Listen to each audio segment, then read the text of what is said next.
No. Why isn't Matt here?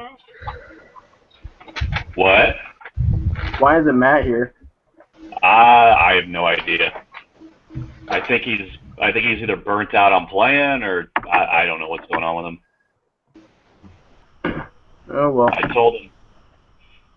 Yeah, I told him we want him to play. We like playing with him and stuff, but I don't want him to feel like he has to if it's not something he wants to do. And then today he posted on the Facebook link that he wasn't going to be playing. Yeah, he probably wants to play Xbox. Yeah. Well, he's not getting any vagina, so. Oh wait, there's a kid in here. I'm sorry. Whoops. Yeah. But essentially, you know. He's not getting any, so therefore. So,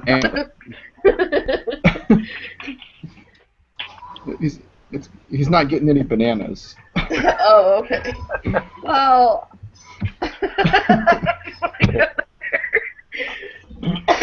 I didn't know he. I was gonna say I didn't know he liked At least bananas. we hope not.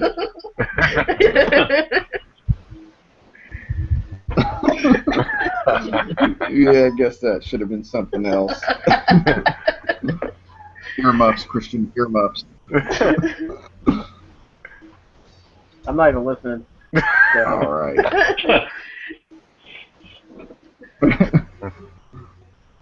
All right, so you guys ready here? Oh yeah. Okay.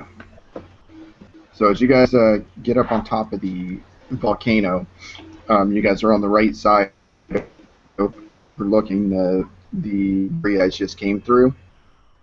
It looks like it's going to be a pretty long walk to get around the top here to the other side.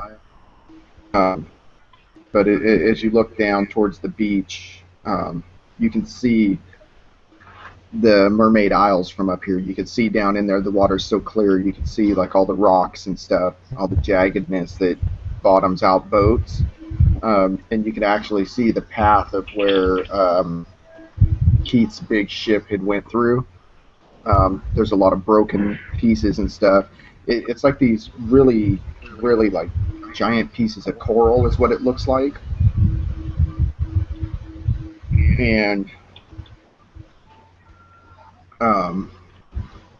you also see like smaller ships that have been wrecked, and you also see your ship that is just, you see it's just crushed on the side.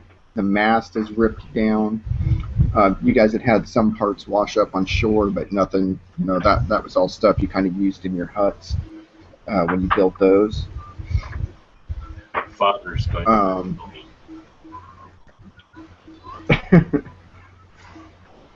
so as you guys continue to walk around the top, you guys look in, and the volcano is inactive, so there's no smoke or steam or anything like that coming up out of it, and there's no red hot embers or anything down there.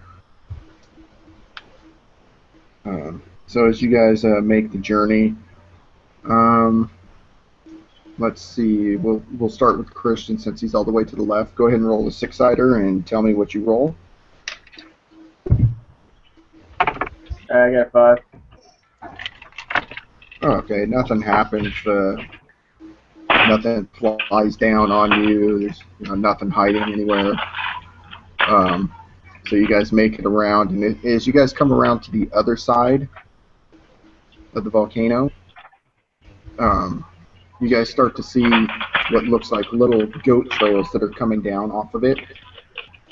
And the further you get to the edge and you start to look over now, you do see a smaller forest, but you also see that the island kind of wraps around in a cove right there. And what you're seeing now is a dock with a ship that's pulled in. And it actually looks like there's a small village here. looks like there's a stone tower down below, and you do see very small figures walking around. Since you're up so high, you could tell they are like of a humanoid shape, but that's about it. You're pretty high up here, and you kind of figure at this point they can't see you or make you guys out at this point. Quick, let's make haste. We have rescuers. We can get off this island. How tall do they look? You can't tell at this height. They look like ants almost at this point, maybe a little bigger. Okay. Yeah, you guys are at the same hit points you were last time. If you have potions, you can take them or whatever you want to do. I think John's got. Well, John's a priest, so.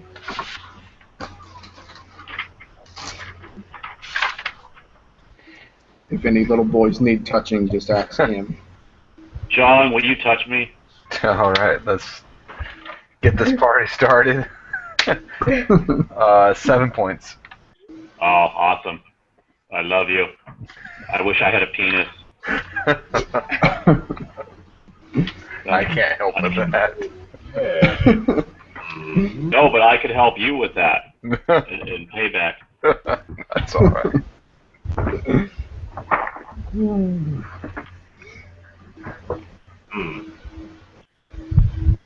Okay, so as you guys come around there, it did take you the better part of the day. So you're probably looking about lunchtime, so you guys are able to sit down, eat, do whatever you need to do. You guys are probably pissing in the volcano for fun. So next person up is John. Go ahead and roll a 6-sider. All right, let's see here. I got 3. Okay. Nothing happens. You guys are able to eat. Kind of a little bit more relaxing. I will actually, because you have had no encounters since you've been up here, I'll give you guys all an additional 2 hit points back. You're a weird priest, you know that? I'll buy that, sure. You worship some god of perversion, or what? No, Lathander's not the god of perversion. You normally go around touching people like that? Yeah. But they feel better for it afterwards. They actually come to me for it. They come to me, I help them. You tell me who has the problem here. Well, I guess they're the ones always asking for the touching, right? Right. I didn't start it. They came to me. Now I know why Father always said be wary of priests of Lathander. I'm gonna have to make a mental note of that. Don't heal Keith. Okay. Alright. Alrighty. So, again, at this point, you guys can tell that you do need your ropes and grapples and stuff to get down this side. You can take those little trails, and the more closely you look at them, the more you can tell that they are not goat trails, that they are man-made. So it's all on you guys now. It's up to you. Gee, doesn't this look strange? Looks like man-made trails? Why would they come up here? The volcano.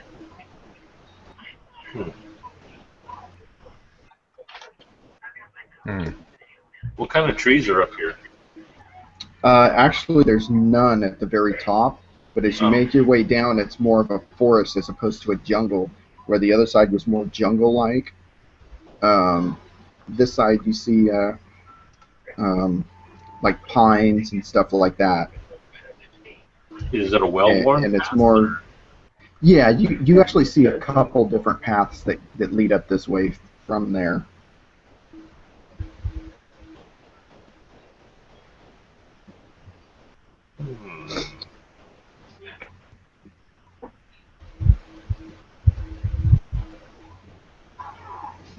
So That's very well. I'm being super wary. I'm gonna have you guys do your marching order. I'm gonna hang in the very back, watch behind us, and cover us in case something starts coming up from below. I got my bow out with an arrow knocked. Very well. Let's start heading down, and I start walking down the trail. All right, lead on. So wait, you said that we can't use the trails, right? No, you can use the trails. Oh, I on thought you this said one. that we couldn't. But okay. No, you can. So you guys don't have to worry about pulling out the harnesses and all that good stuff. Alright, so as Keith starts down, I'm going to kind of follow up behind him and put my hand on his shoulder and pull him back a little bit. Say, my grace, I must keep you in eyesight. Stay beside me. Ah, very well. We'll keep the perverted priest behind us. Alright,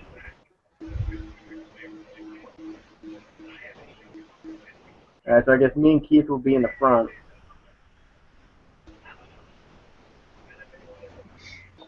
I'll be somewhere in the middle. All right, I'll be right behind Kelda. Hey man, aren't we missing somebody? Where'd that dwarf go? That grumpy dwarf. Where'd he? We'll say he fell for right now. But just in case Matt decides he's playing again, we'll just say he's there, but he's in the background. Yeah, it's kind of background for now. Yeah, I'm not ready to write him completely out of the story, and if I do, I may have to just put him as an NPC for a few things. So yeah, at this point, he's just kind of background. Oh, there he is, back there. You all right back there, Mr. Grumpy Dwarf? Oh yes, yes.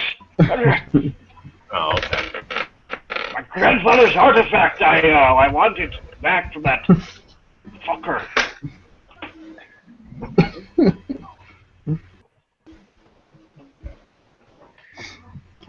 Okay, so as you guys start your descent, everybody just make dex checks as you're going downhill.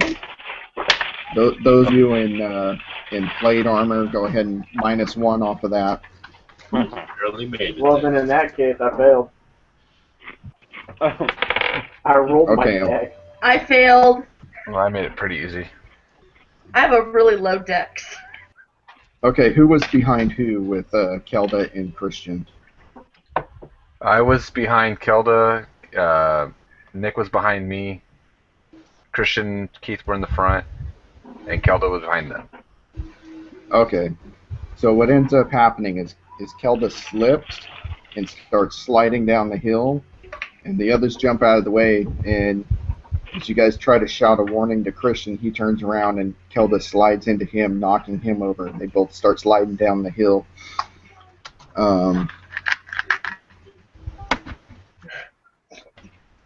You guys each take 2 points of, just from the scrapes and bruises as you guys tumble down. Let's see how far down you tumble. A good 40 feet. You guys have slid and tumbled and kind of went head over heels, and you end up in roughly about the same spot. Go ahead and roll dex checks again, both of you two. Yeah, I make it. I failed. Uh-oh. Yeah. Okay. Christian's able to reach out. Instead of you guys grabbing hands, Kelda, he grabs you by the foot and keeps you from falling any further down. And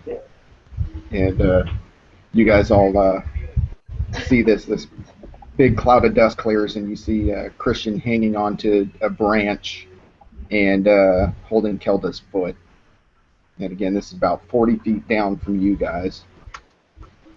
Oh. Treacherous climb.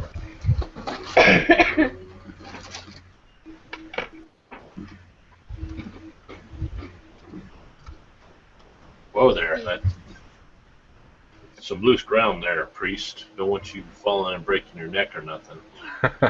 Yeah.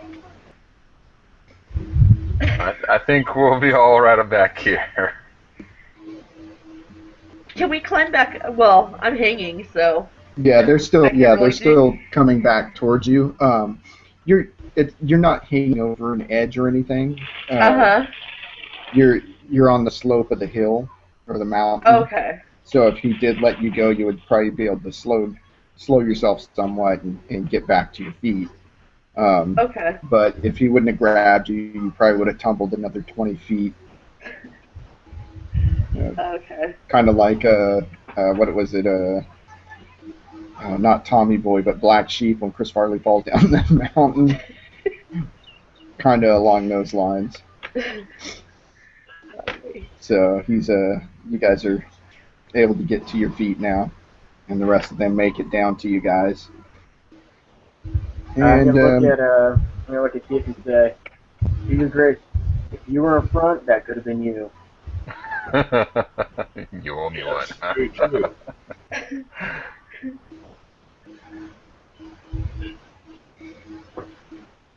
alrighty, so now with this drop, you guys are getting closer to where the tree line starts again. Let's see, Keith, go ahead and roll a 6-sider for me. 4. Okay, so nobody noticed anything from down below. They didn't see the dust clouds or anything. And as you guys continue on down, it starts to turn from rocks and gravel to more of a softer dirt. You're finding the pine needles kind of getting thicker as you're coming down into the pine tree area. And you guys have now broke the tree line.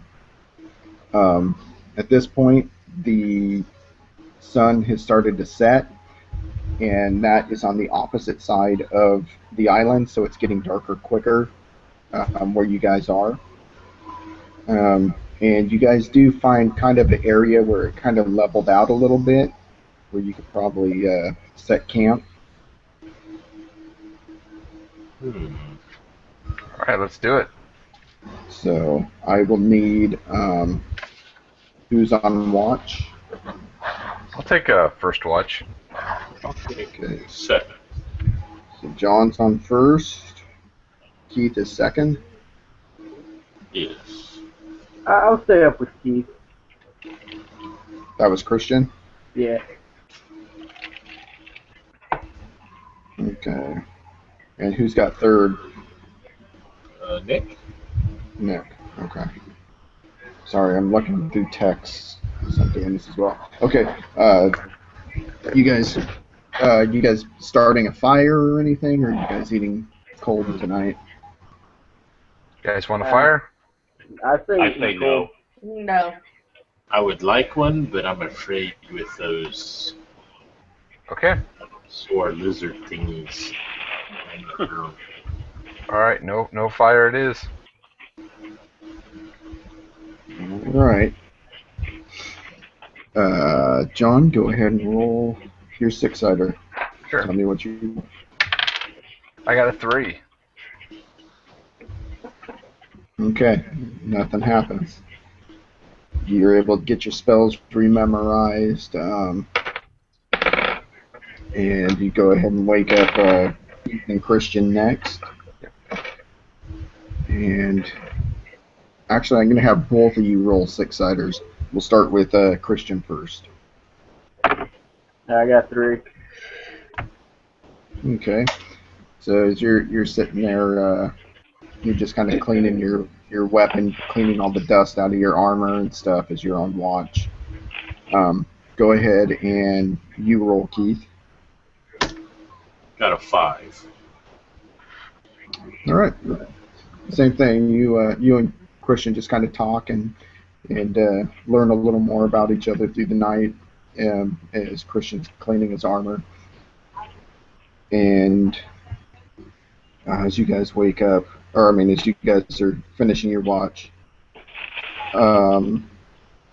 you guys go to find Nick, and you find him up in a tree, uh, where he's tied himself up to a branch up there.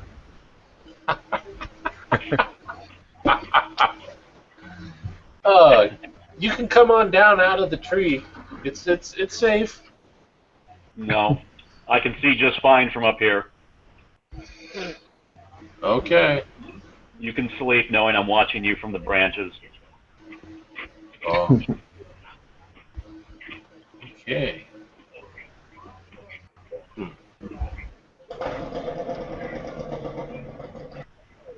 Alrighty, Nick, go ahead and roll.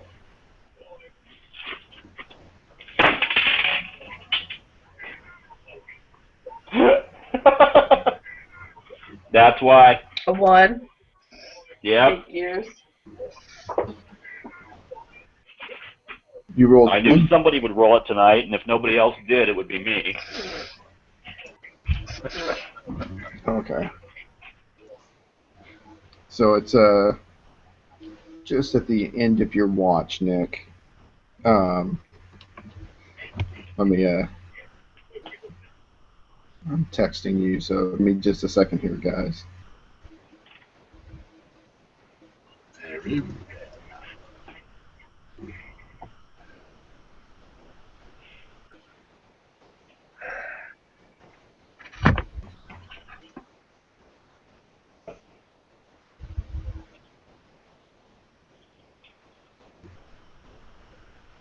So, what order of paladinhood are you from, my good fellow?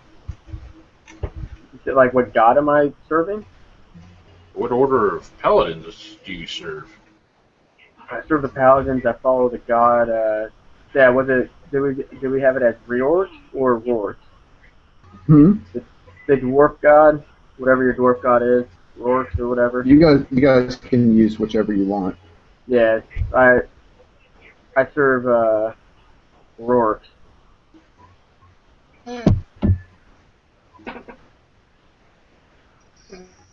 Now, Keith, are you a cavalier or are you a paladin? Paladin. What do you serve? Himdall. You said Heimdall? Himdall. Did you Yeah, remember that? Did you remember that that's who his god was, or did you just put that? No, I remember that was his deity from back then. Yeah, that's awesome that you remember that, man. Yeah, more and more is coming back as I play him. You have heard of Himdall, haven't you? Okay. All right. So as you guys are talking, a flaming arrow lands at your feet, Keith. No, it's Jet. It's not flaming. Oh. Okay. It's just, I'm I sorry. just fired an arrow. Yeah. You see an arrow whiz in at your feet and landed between you and Christian. What the hell was that? Alright, I'm hurriedly gonna stand up and grab the arrow and toss it back up to Nick and pull my weapons out. Awesome. And I'm good. as you're doing that, I'm motioning around and making a circular motion. They're coming at us from all sides. Alright, as I grab my weapons, I'll start running around and waking everybody up. I'll help with them as I grab my shield and my sword out, go around and Okay. quick arrow up. Yeah, I'll take try out and my bow. I'll try and get my chainmail on as quick as possible. Bow. Is there anywhere to get higher? Is there a tree that I could climb into? You see Nick's in a tree. Yeah. There's multiple trees around that you could probably climb up into because they are pine trees too, where Okay. the branches are low, so you would be able to Okay. do that. I'll climb up into one of the trees. Okay. Alrighty. So now you guys, as you guys are all doing all that,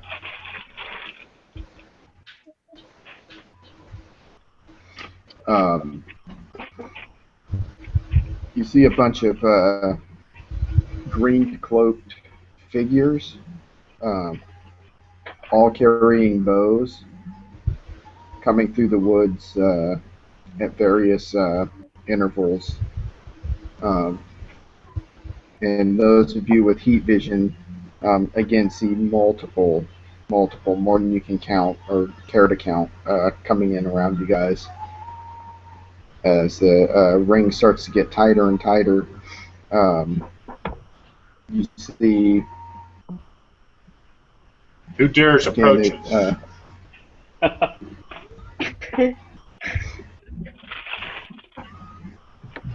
you see a lone figure step forward, and hold on here.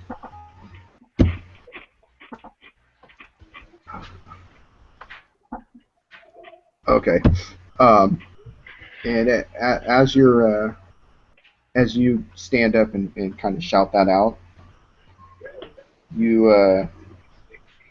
you see the one step forward, and he flips his hood down, and he looks at you and he goes, "Sir William?" Yes, it is And he Sir drops. William Wilson the second. He drops to his knee, and you recognize him. Actually, roll an intelligence check. No, I rolled a Toad. 12. I have no idea who this guy is. Okay. Do you heraldry or anything? What's that?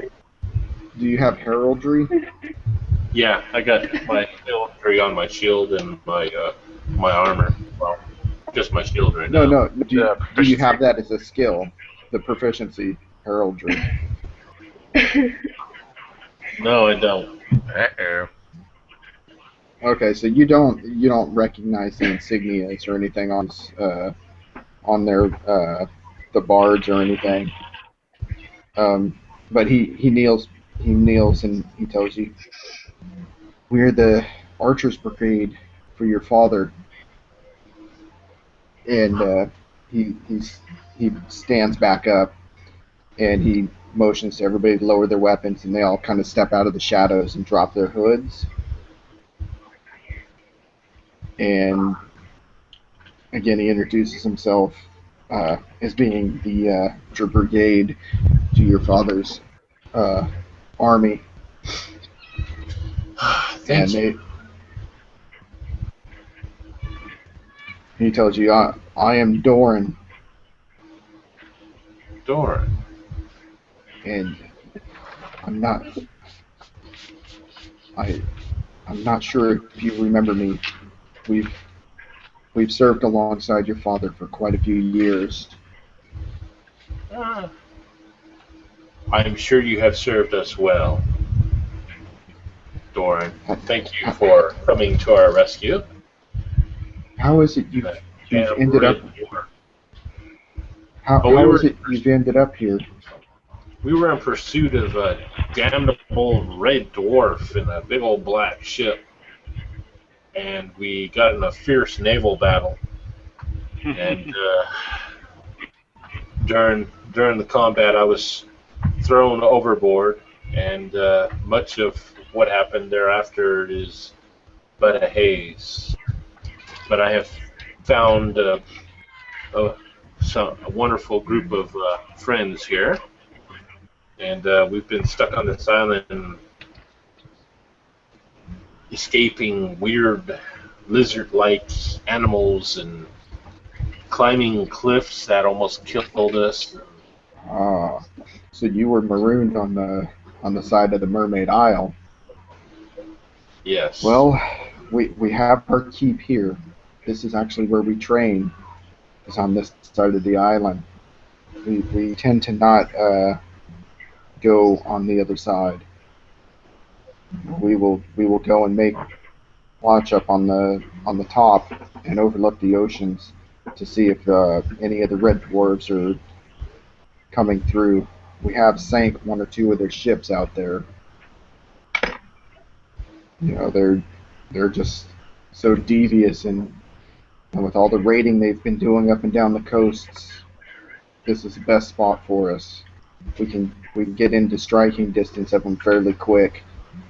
There's one really big ship though, and we've lost numerous people trying to take it down. And that was the ship who sunk us.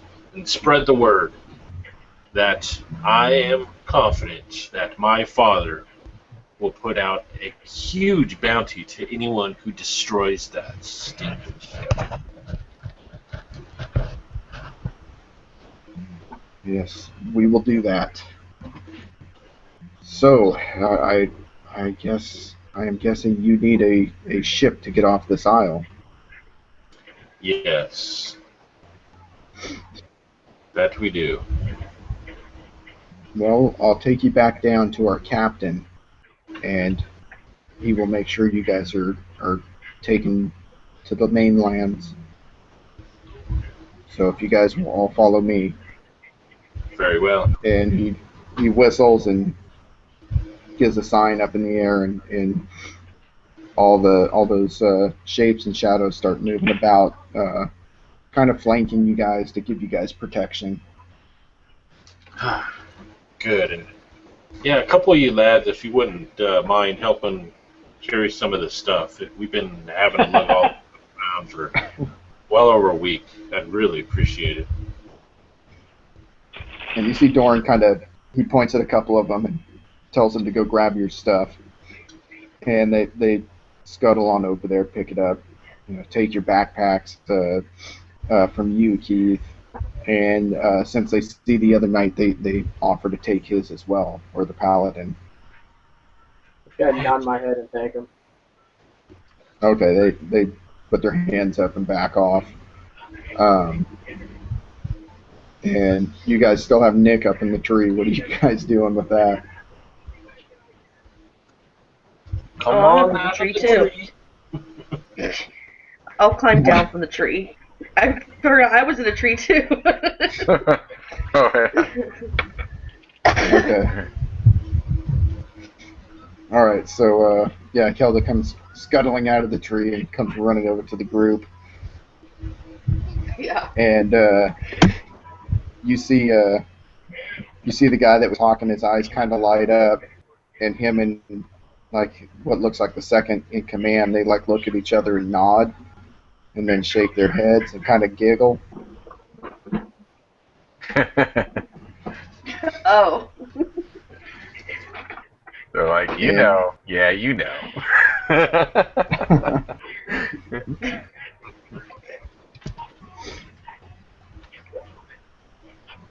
Okay, so what are you doing, Nick?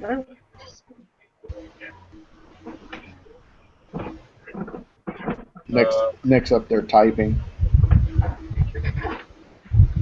Looks like he's talking, but I'm not hearing anything. Are you muted? Oh, I had myself on mute while I was eating cereal. Oh. Oh.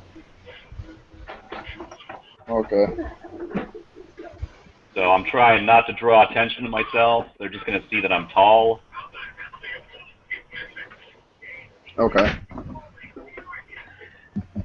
All right. So you go ahead and climb on down and walk over with the group, and you guys spend a small part of the morning making your way down the mountain. The rest of the way through the trees and stuff. And as you guys come down to where the tower is, you guys see where they have all their targets set up for their archer ranges and stuff like that. And with that, you see, like straw dummies, things like that. You see, like what looks like little circles, like here and there. So there's an awful lot of different types of training that they do. And once you're down at the bottom and you look up, you see just how far up you guys were, which was pretty amazing. And you do see that the trails look like they're kind of for training purposes, things like that. With this being kind of their camp for the brigade to train here for the archers, they've kind of got it set up like a boot camp type of thing. So as you guys come down to the bottom, Dorn has you guys come on out and wait outside the tower there. Sorry, my throat's itchy. He has you wait outside the tower where there's tables and an awning that you guys are able to sit underneath out from the sun. And he tells you, make yourselves at home. And he points over to what kind of looks like a trough. And he tells you there's fresh water there. Help yourselves, and we will get the cooks on making you some warm meals. Excellent. Yes. Let there be a feast. Yes. I'm down. Right on. Let's do it. It's so good to be back in civilization.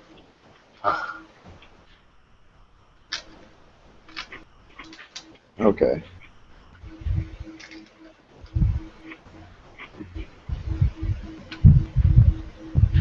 Alrighty, so as you guys are sitting there, you hear somebody yell, "Oh, you're full of shit! I don't believe you!" And you just hear all this commotion. Oh. And with that, you hear the door flies open, and you see this this odd-looking guy come walking out. He's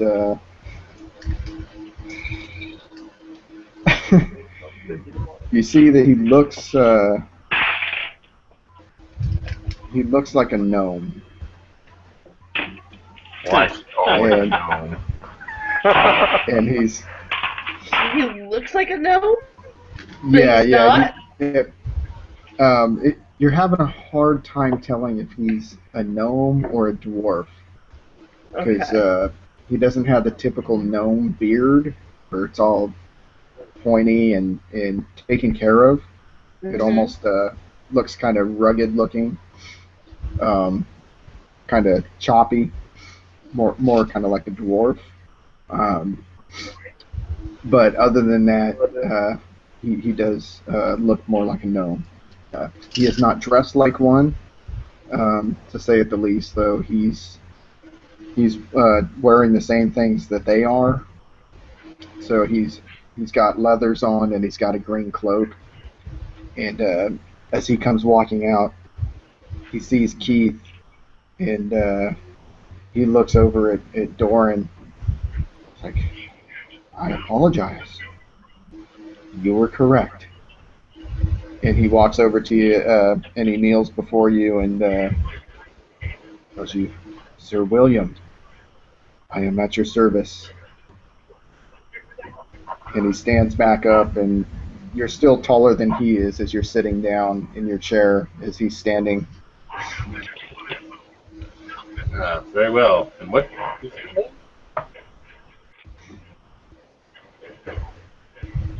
And what is your name, little gnome?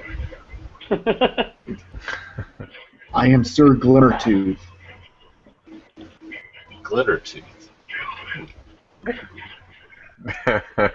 Glitter tube. And as he smiles, you see his two front teeth are gold.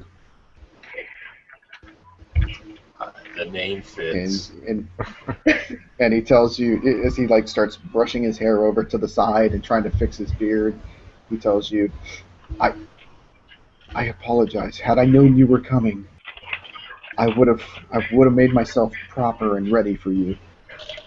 Oh, I'm sure I you would. apologize. No, it's fine.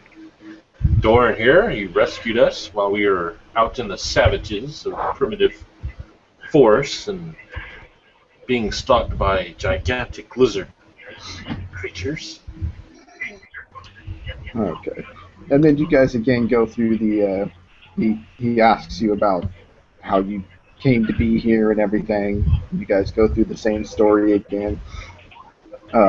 And at that point, he looks over the party, and his eyes just stop right on Kelda. Oh, hell no. I'm gonna kind of It- see that. I'm gonna be like, wait, Kelly, you're playing a girl gnome, right? She's half was gnome, it? half human. Oh, You're a girl, right? Yeah? I'm gonna kind of smile when I see this, and I'm gonna kind of lean over to Kelda and say, "You might have something going on for you here." And I'm gonna kind of nudge I you. just shake my I just shake my head. we'll give him room. We'll give a few steps of room there for him. Kel, your comeliness and charisma. My charisma is 5, and my commonness is 7. I'm not that great looking, and I'm like a sour ass. I have a shit personality. That's why I'm probably like looking at like, I'm shaking my head, no. He's like, I'm on an island full of men. I don't give a crap.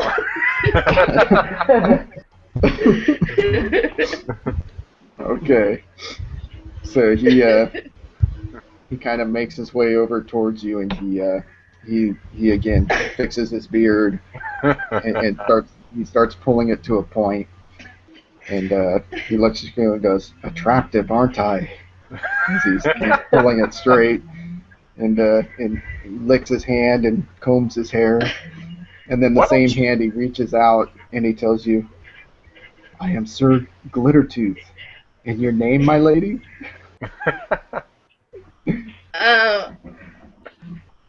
I'll be like, Chrisella. I'm Chrisella. What do you want?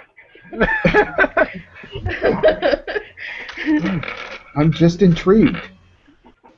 You look a little tall Yes, for a well. gnome, but I can tell your features. We share the same blood. True. Except, well, I just. You can move on, sir. You can move on. If there's a minstrel somewhere, I'll tip him a gold piece to start playing something. Just Oh, Lord! Please join us, Mr. Glitterfoot. And yes, John, you see one guy that has a violin. Yeah, I've erased the gold piece. Go for it. He begins playing. And then as he moves down the line to the next person, he sees Christian. He nods to you. And next he sees John. Yeah, I'll pay him. So he sees your priestly robes and stuff, or your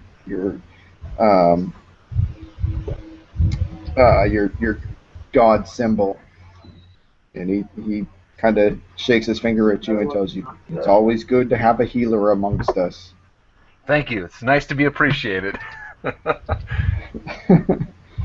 And then next he comes to Nick, and he kind of like walks up and looks up under your hood and goes, "Simply hideous, disgusting." Well, he can't see anything. I don't know how you. No, he's looking up under your hood.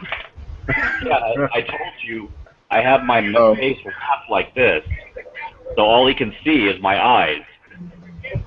Yeah. You're now, hideous. even if he could see my face, I have a 17 comeliness and a 14 charisma, so No, it's not like he's going to be... he's a gnome. Oh, okay. So he sees you, and you are hideous to him. Good. He's like, elves, what can you do? And he turns around and he walks back, and he motions for them to bring over the meals and stuff. So at this point, they start ushering in looks like small game and stuff like that. They bring over they bring out the good chalices and stuff like that for Keith's character for Sir William, and they make sure he gets all his food first, and they set him at the head of the table. And with that, he pops a squat right next to Kelda. He moves whoever was next to him, he moves him over and takes a seat next to her, and he brings he motions for the violinist to come back over. When he sits down next to me, I And kind of as scoot you- away from him a little bit. I'll sit on the opposite side of Kilda so that she can't scoot It any just goes- further.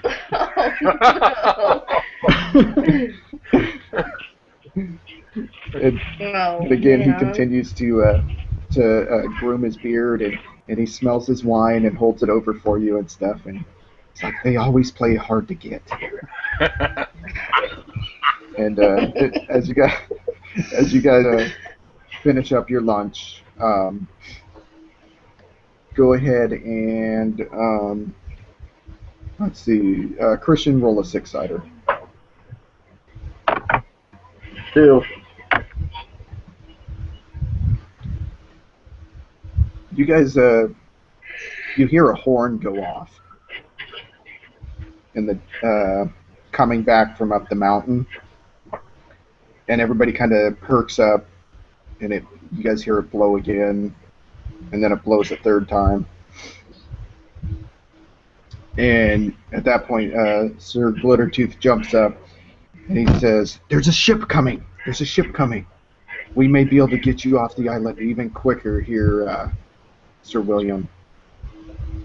And he gets up and he fixes his belt, and he looks over at Kelvin and goes, "My lady, I shall return."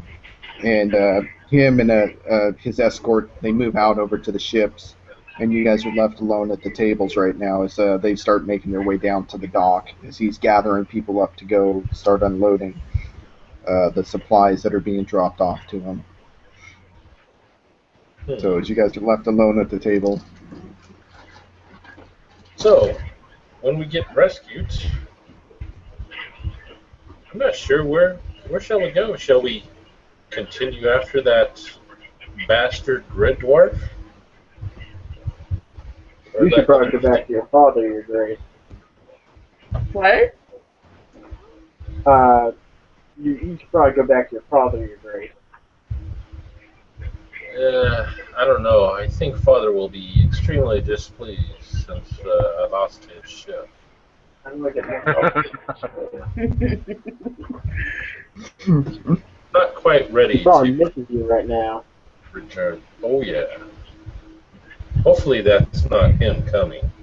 Although, if it's just one ship, I'm pretty sure it's not him. I hope.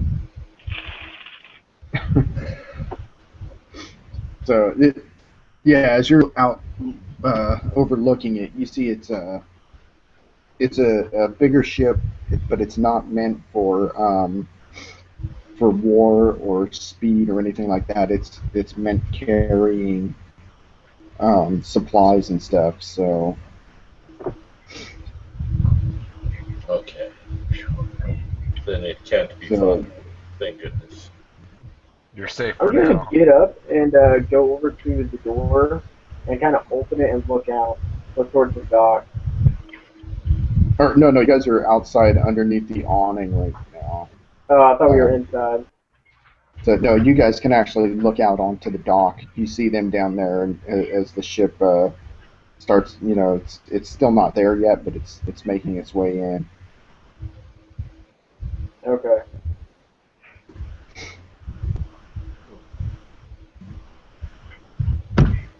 Okay. So finally, as the ship finally comes in, they go ahead and get it all unloaded. And as you guys are finished eating, you guys are sitting up there. The captain from the ship comes on up, and he goes straight up to Sir William, takes a knee, and tells you, "Sir William, your father has been trying to find you. Your ship was reported as sunken, but it was nowhere near here. We had word that a dwarf had attacked one of our ships closer to home, and your father thought it was your ship. And now we find you here. This is amazing." he's putting the word out that we are to get you back home as quickly as possible. Oh, very well. I guess I shall be returning home. Well, perhaps Father won't be as miffed, and perhaps he will reward us with a better ship to go hunt this bastard down.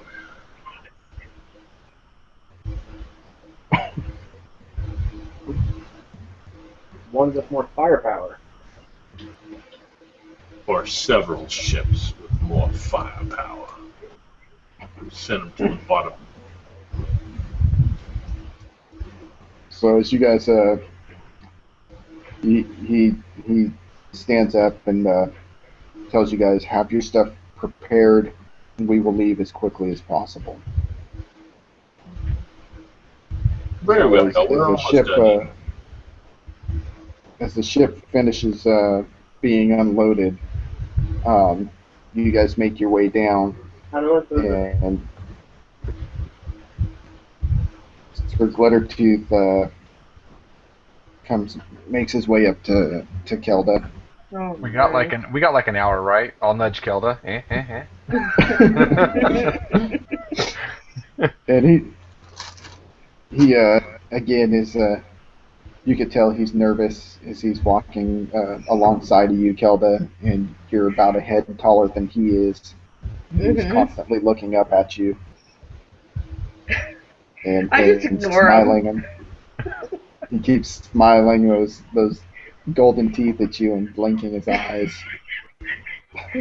Oh Lord. And he keeps asking you about your homeland and your heritage and stuff like that. And I just I have no use for you. Go away, please. I have no use for you at all. Ooh, But I am a captain. I am a captain. I can treat you well. You will be well off with me. You would be marrying higher above your station than with anybody else. And I look at him and I said, I'm not going to marry anyone. Especially, no way. and I'll just go, I won't marry you. I won't marry any man. And as you start saying no, the violinist starts playing even louder to try to mask your rejection. I'll tip him another gold piece. This guy's good, man. All right. And he nods over to you, John. And as you guys make your way out onto the dock, he makes you the final plea and offer there, Kilda, that you can stay with me, and together we can live happily I'm going to look at him, I'm going to shove him. and richly. he stumbles back and he holds his chest where you touched him, and he turns to the violinist and tells him, "She laid hands on me. You must write a song of this, for I will never forget you, my love." And he goes over to Keith. He goes back to Keith and tells Keith, "Sir, put a good word in for me with your father. I will. I believe a good raise is due to me for returning his son." I'll lift up my eyebrows, raise. And he tells you, "Well, what I would like is her hand in marriage, sir, if you can help me with that." And he smiles those teeth and he keeps nodding his head. I'm going to kind of lean over and say, I'm sure we can get that arranged. She seems interested in those teeth of yours. And then I'm going to kind of laugh and put my hand on her shoulder. All the ladies are. They love my teeth. Oh. Wow. I'm not quite sure I can assist with that, but I'll put in a good word for you. Okay. So with that, You guys finally get boarded up on the ship. Hold on, I gotta charge my. Gotta plug my. Oh, all right. So with that being said, you guys get loaded up onto the ship, and he runs out to the end of the dock as he yells, "Goodbye, my love!" And he keeps blowing kisses to you, Kilda, as he continues on, or as the ship continues on. I go into the ship and ignore him. And for any of those that look back, you see he stays until the ship is out of sight. Aww.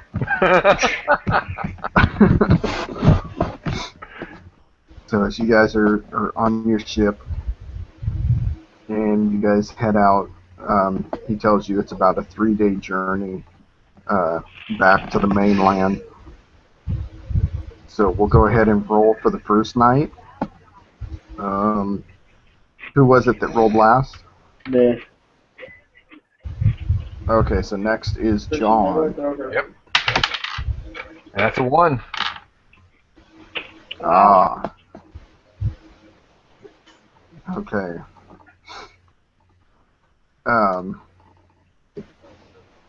So early the next morning. Oh crap! Let me grab my phone. I forgot my phone. Give me a second here. You broke his heart, Kilda. You broke his heart. Yeah, well. Oh, well. You could have married him, taken his boat, pushed him off the deck, you know. Okay, I got it. Alright, give me a minute here, John. Alright. Yeah, I'll text you this real quick.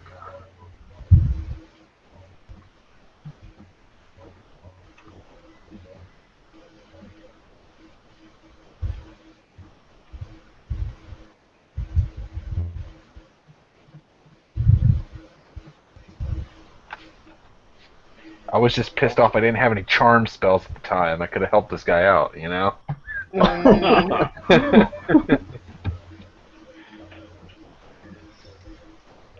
I don't know. The more I hear about you, priest, the more Hey, adventuring ain't all battling, you know? Alright, John. Okay. Did you get that?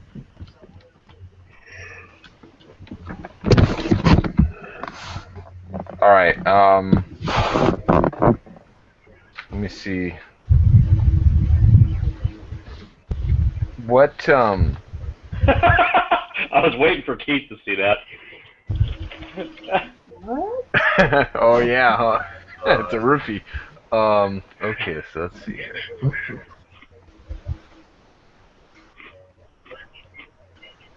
Okay, I'm gonna look around the boat, see if I can't locate any of this, and take a quick inventory.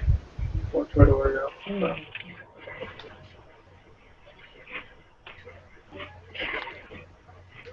Okay. I just kind of sent it to you. You're the first one to notice. Kind of as you start to fumble through your backpack and go through things. The rest of you guys see John like going through his backpack like he's looking for something. Did you seem to lose something, Mr. Priest, man? Well, yeah. Looks like anything that I had that was worth anything, which, you know what? Besides my weapon and armor, I don't really think I had much that was worth anything. I had some chalk, some pitons, a hammer, some rations. Any of that stuff is gone. Okay. So my as- backpack is basically empty. Yeah, so really? you guys are all sharing a cabin down below, and John is seeing that all his stuff is missing out of his backpack. There's a thief on this ship somewhere. I'm gonna immediately go to my pack and start going through it and see if I'm missing anything. As you open your backpack, all of your belongings are gone as well. The only thing that's left in there is food, and if you have wineskins, things like that. All right, I'm stomping off to the captain. Yeah, who's driving this boat? One of the captains. They took my whetstone? Jeez, man. Yeah, I'm gonna go up with Keith.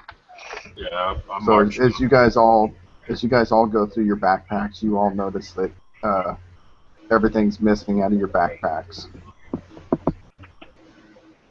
Where are we? Are we below decks? Are we on a... Yeah, you guys are below decks in your cabin. You guys set sail the night before. You wake up this morning and you notice your belongings are gone.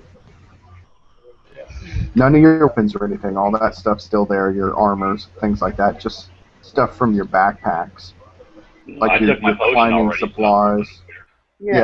Nothing like that. It's only like climbing supplies, your anything for survival kind of type of thing. Oh, since we just woke up, I'm gonna memorize some new spells. Okay, go ahead and send those over. I'm gonna march up to the captain. What the hell do you call going on? You let thieves randomly board your ship? What's up with this? All our climbing gear and everything is gone. I don't know what's wrong with this boat. This is the first I'm hearing. What is going on? I'm trying to captain the boat here. All our personal gear outside of our weapons and armor is gone. All of it.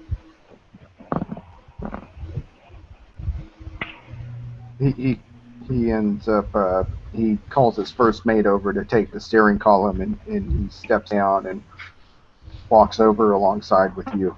What exactly is missing, sir?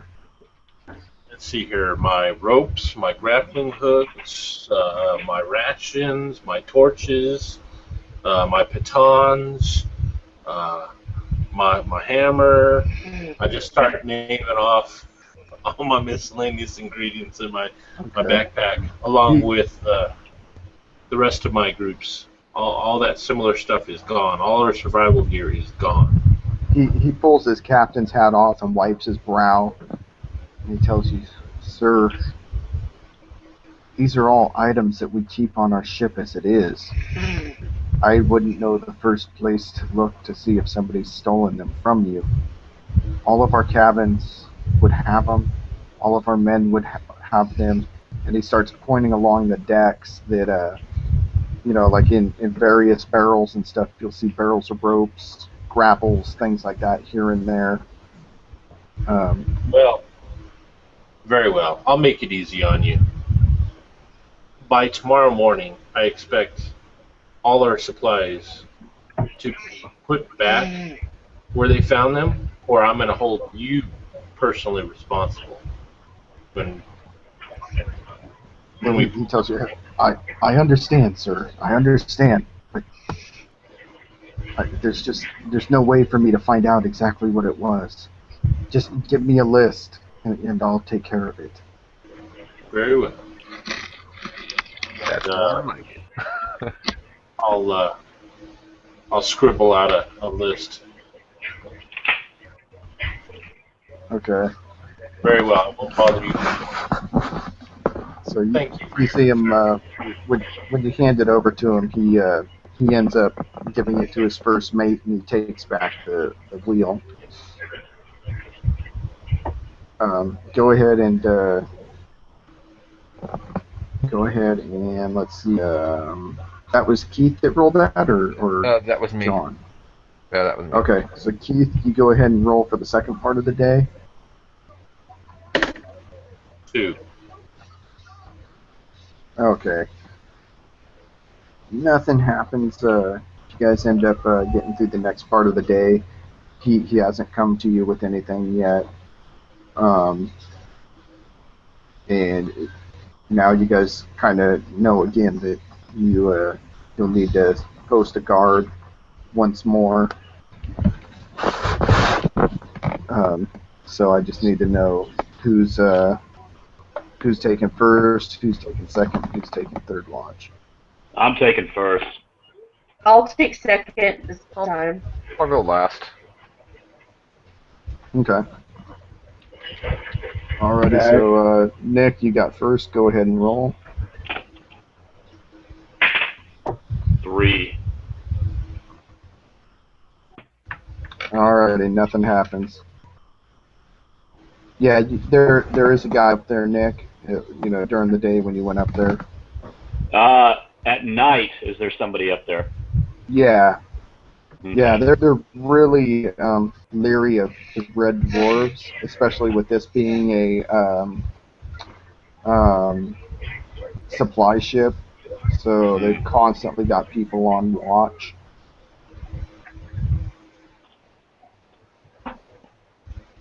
Now, what does our room look like? Are there hammocks like tied to the wall, or?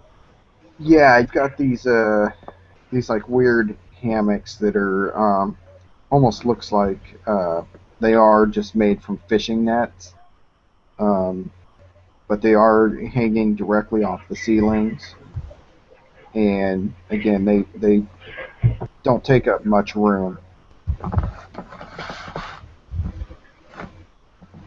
Yeah, after I'm texting you something else. Okay. Yeah, I got a bunch of texts coming in too, so. Text hell.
You're still typing?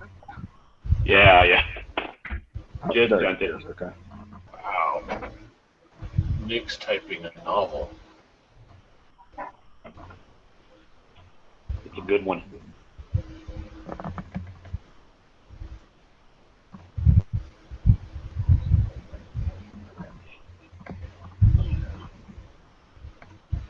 Okay. All right, so you go ahead and wake the next person. So who is next? No one said yet. I know I'm last. I'm not sure how many watches we're doing. I think Kelda said she was doing second watch. Oh, she stepped out. Yeah. I was not doing. What the hell? Okay, you're doing it? Okay. Yeah. Okay, go ahead and roll, John. I got a 4. All right. Nothing happens again. You get through the night to the next watch. The boat just seems to be swaying a little bit more. Waves are a little bit bigger, but that's about it.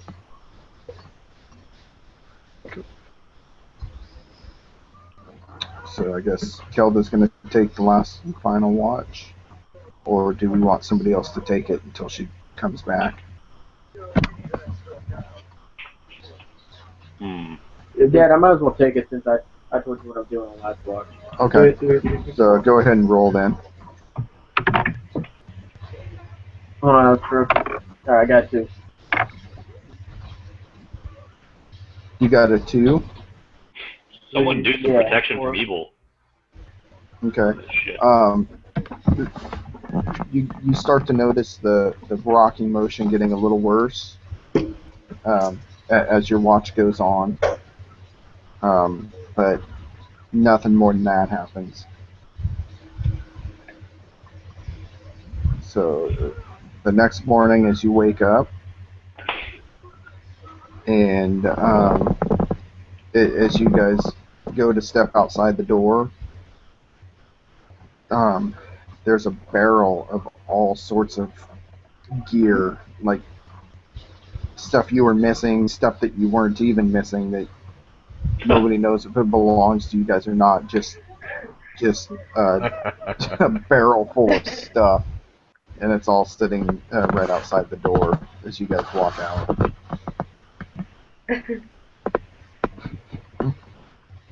All right. Well, let's Keith, go get our gear. ask them where they found it. I think I'm gonna let it be. Doesn't matter where they found it. It was returned. Yep, they did their part. What the hell? As I stated, if it all returned by morning, that then everything would be okay. So.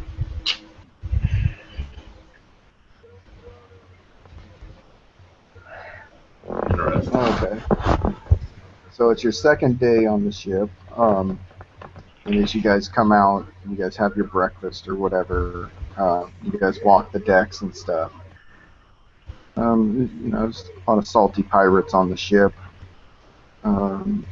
So go ahead and the next person, Kelda, you can go ahead and roll a 6-sider for me. 4. Okay.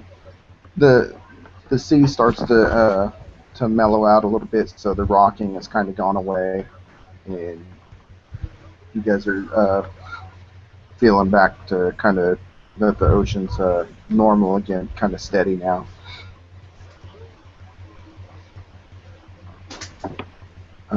So by the next time, Nick, go ahead and roll. Okay, hold on one sec. So, Dad, what type of boat is this? Is this just like It's a supply ship. Alright, so there's no like cannons or anything to fight? No ballistas. You guys have some archers here and there, kind of posted. Things along those lines. But this one's mainly meant for carrying supplies to that island. Okay. Let's see. So 5. Okay. Again, it happens. You guys are actually making really good time. As you guys are standing on the bow of the ship. Just you guys are taking in all the beauty of the ocean. And as you guys get through the next day, if you want to go ahead and set up watch again.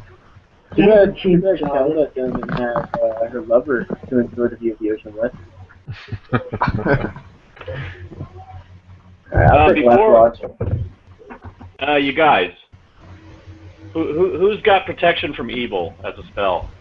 I got protection from. I have like an aura of protection that's and I can detect evil. Yep, same here. Yeah, I don't have it selected, no. But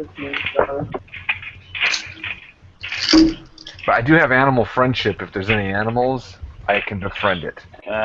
Never mind. Never mind. I don't have. Yeah. Not important. I could speak with it also. I think I have. Ooh.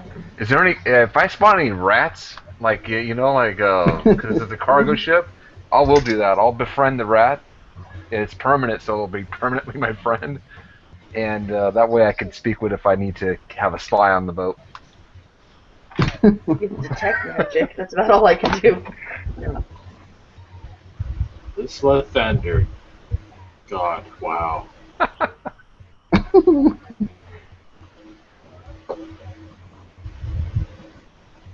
Strange.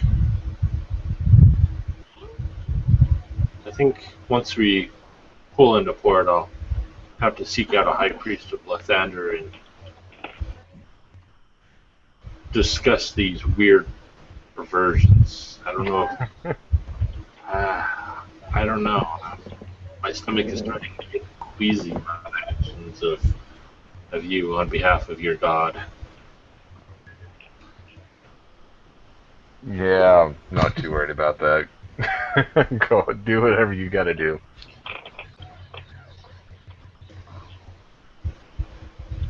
I answer to a higher power.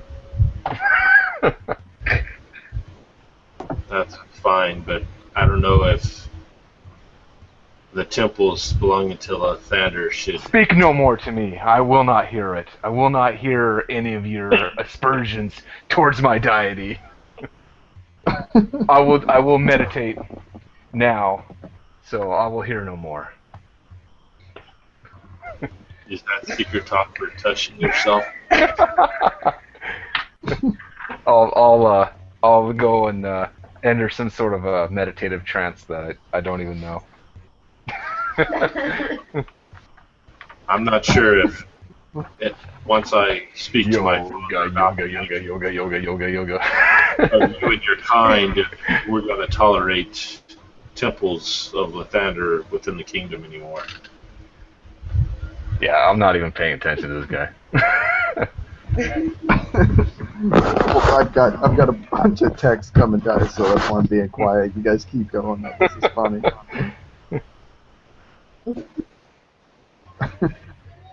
Crazy. Pretty funny. Yeah, Keith, you see him playing with a rat over in the corner.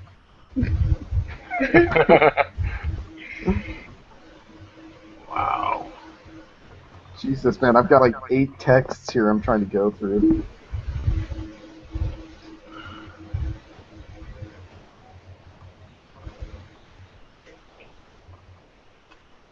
And I thought wizards were bizarre with their rituals and arcane dwellings. Nick, the guy up there, he's a one-eyed pirate. He's got a patch over his eye.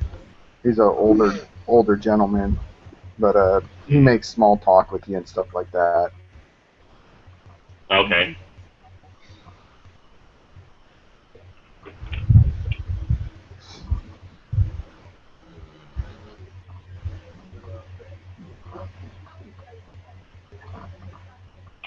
Okay, I think I've answered everything now. All right. So, you guys, I'm sorry. We're on the 3rd day now as you guys wake up and come out. And John has his pet rat on his shoulder instead of a parrot. I'm gonna name this rat. You guys see the shoreline off in the distance, and you guys know about midday you guys are going to touch shore.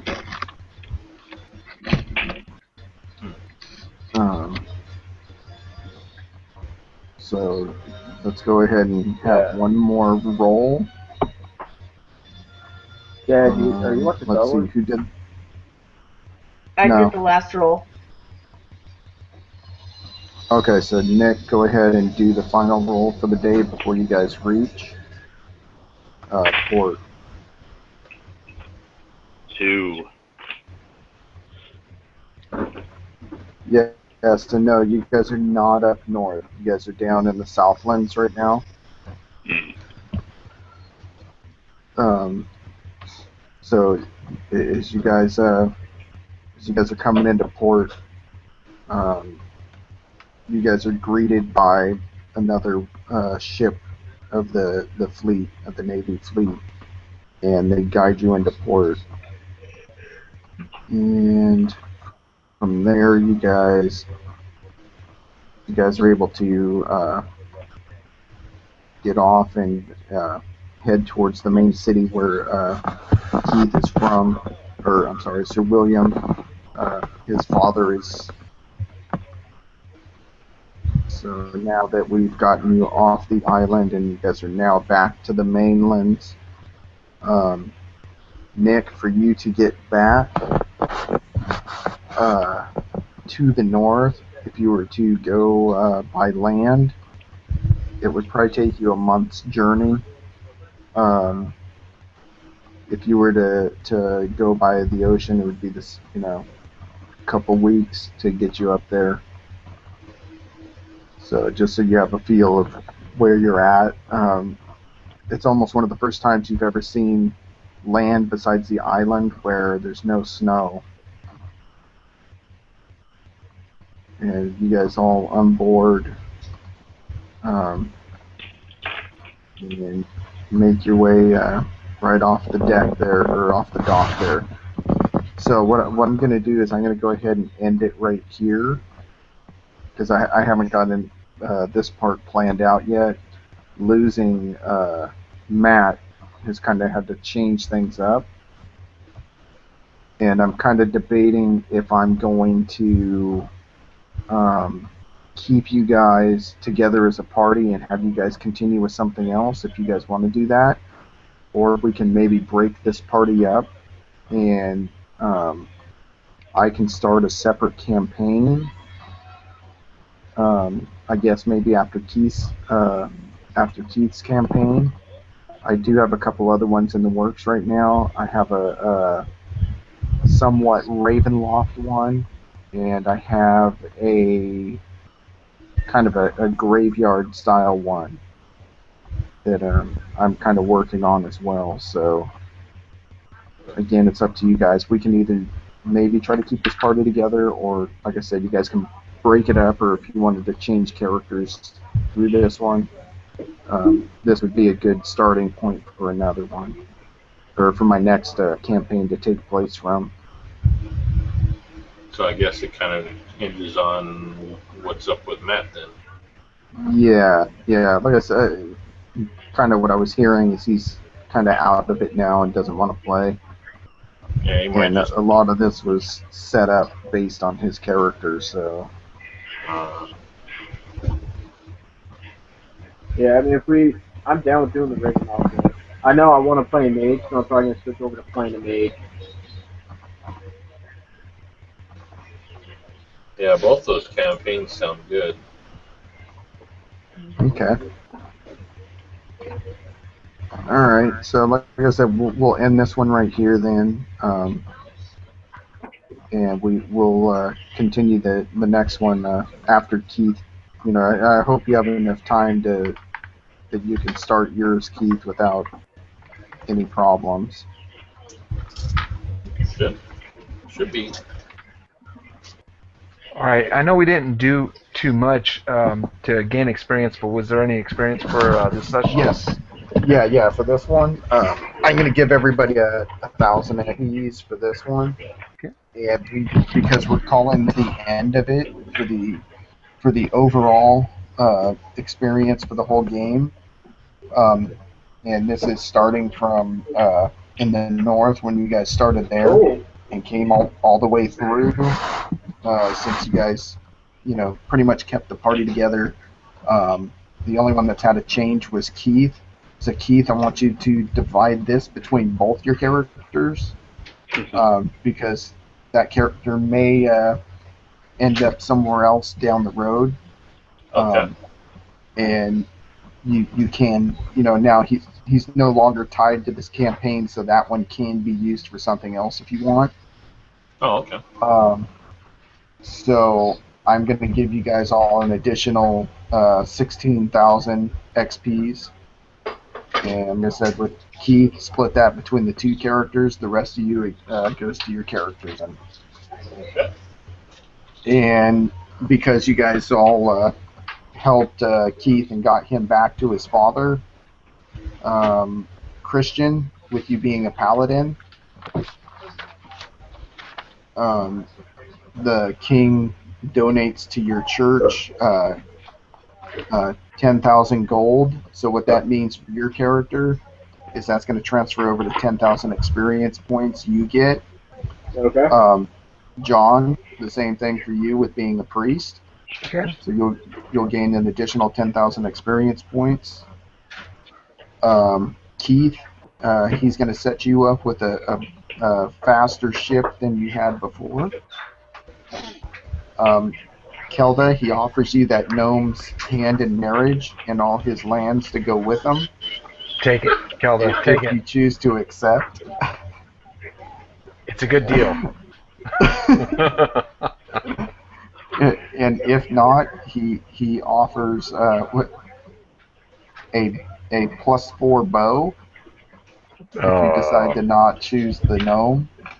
I'll take the +4 bow, please. She would have taken the Okay. +2 bag of crap if you would have offered it.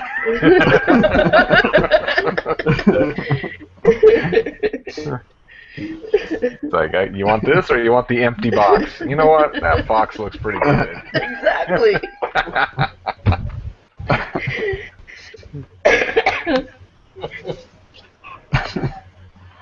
And Nick, he offers you, let's see, he offers you the same thing, a +4 bow, but he does not offer you the gnome's hand in marriage. All right. I'll take the +4 bow, and then I'm doing what I sent you in that text. Okay. All right.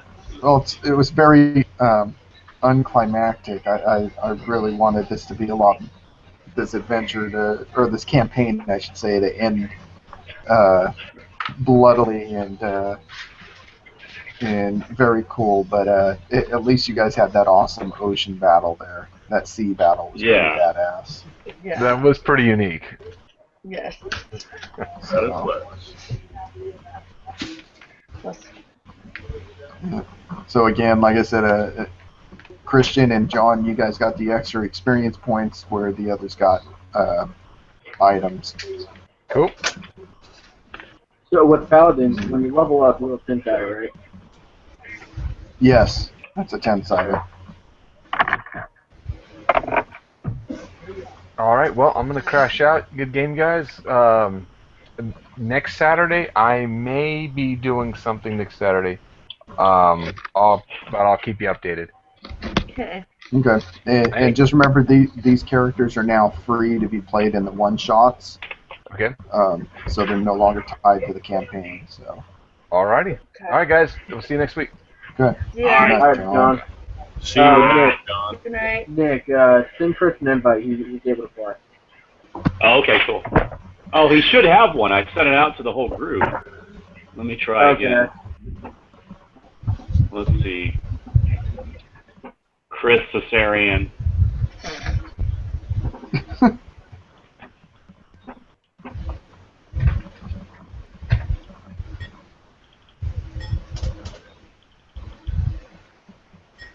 Yeah, I'm pretty sure I sent it to him already. It's not allowing me to send it again.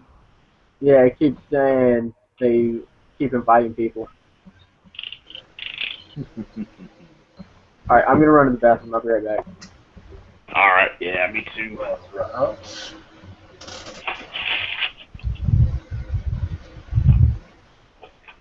So, Kelda, you said you were playing a dwarf? Yeah, I think I'm gonna play a thug dwarf. What else do you need to know from me? Yeah, a thug is Okay. thief kit, so. Kelda, I'm a mountain dwarf. What are you? I didn't decide. I just put dwarf. I didn't decide. What other types of dwarfs?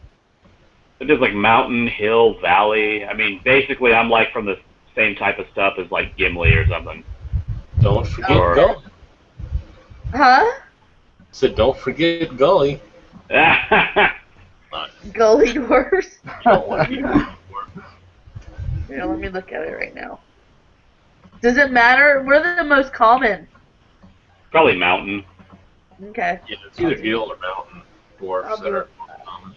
Mountain dwarf. So, What's up, guys? Hey. No.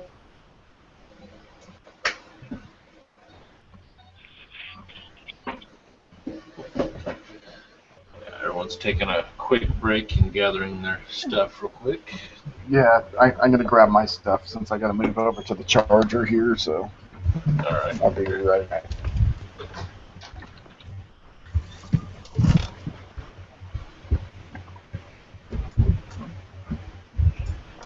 Up, so because of that, it wasn't as long as it's supposed to. Alright, by the way, we're gonna have to have that thing. Otherwise, we'll not echo. So you have to yeah, when you pause, you have to kind of like, and turn your chair. So Nick, is this your second dwarf then that you're playing? No, it's not the only one I've ever played. So it's the same one from the last time? Yeah, yeah. Okay.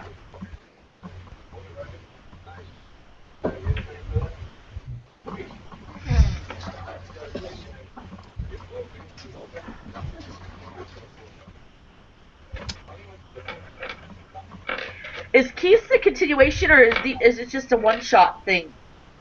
Yeah, kind of both. Okay.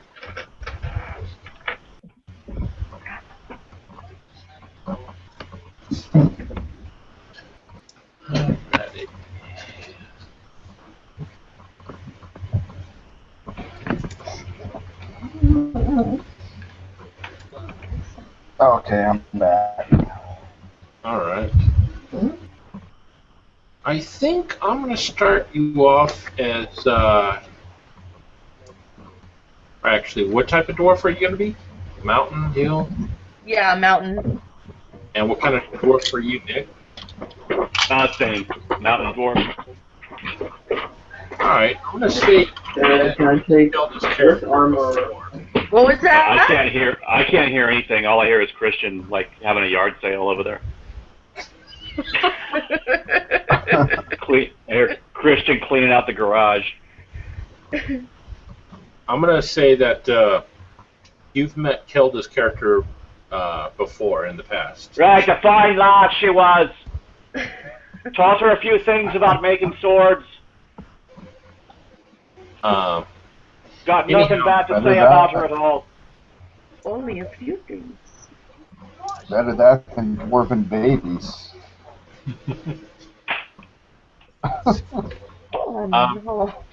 Anyhow, Kelda, you were starting to run out of funds through your adventuring career, and you started hearing promising new adventures and money to be earned in a land that's not been well known. It's known as the Wilds of Athelios, and you find a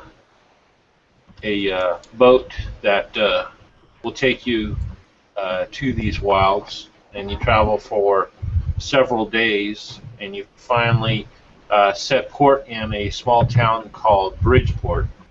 Okay. It's basically a city that is built upon this giant wooden bridge that spans this huge river, and it's right smack in the middle.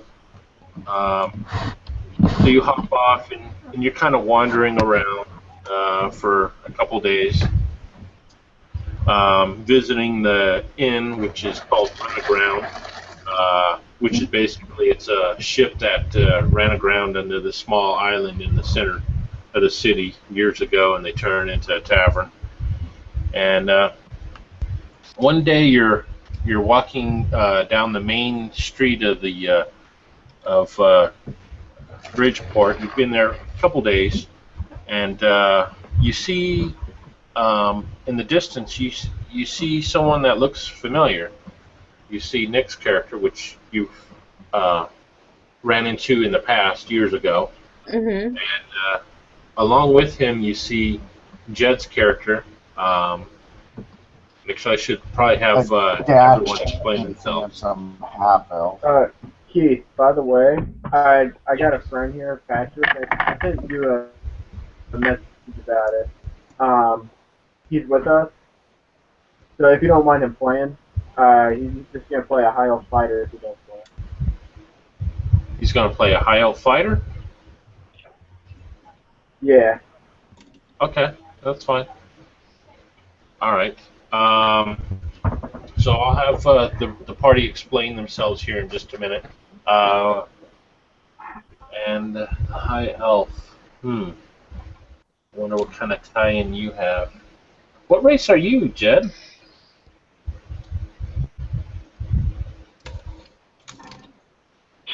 Durr. Jed. Uh-oh. I think he froze. Oh no. It looks like Christian froze too. No, they're moving. It just I slowed haven't- way down. Oh, there they go. Hey, Chris. What's that?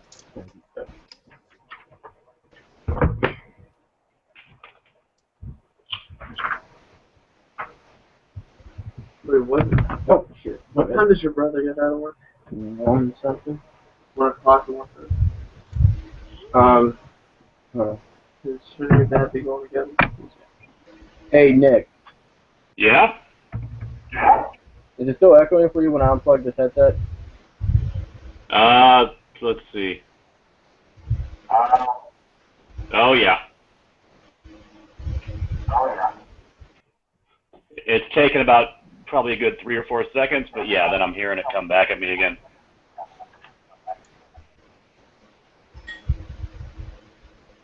Looks like Jed turned. Alright, there's... Oh, wait, Nick, I think I found out what it was.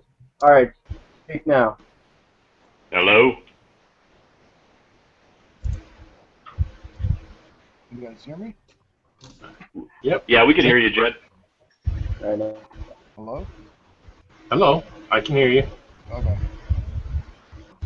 Yeah, I don't know what happened. It kicked me off. Huh. Weird. Okay. I can hear you. What race are you again, Jed? Okay.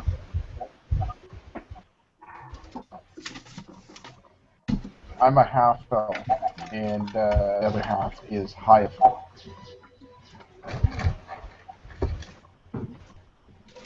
All right. Yeah, Chris is doing it with everybody now. There's two... Wow, okay, speak now. Hello? I'm talking. Hello? Yeah, I hear you, Nick. Can you hear me? Because there's two speakers. There's Hangouts plugin and then there's speakers. Right, but all that's going to do is change... Wait, Hangout, what are you talking about now? Never I mind. can't talk because then I'm hearing myself. So on that particular computer, you got to have a headset. Otherwise, it's going to reflect everybody back. I don't know why nobody else is hearing it except for me, but... Alright, anyways. So, okay, never mind.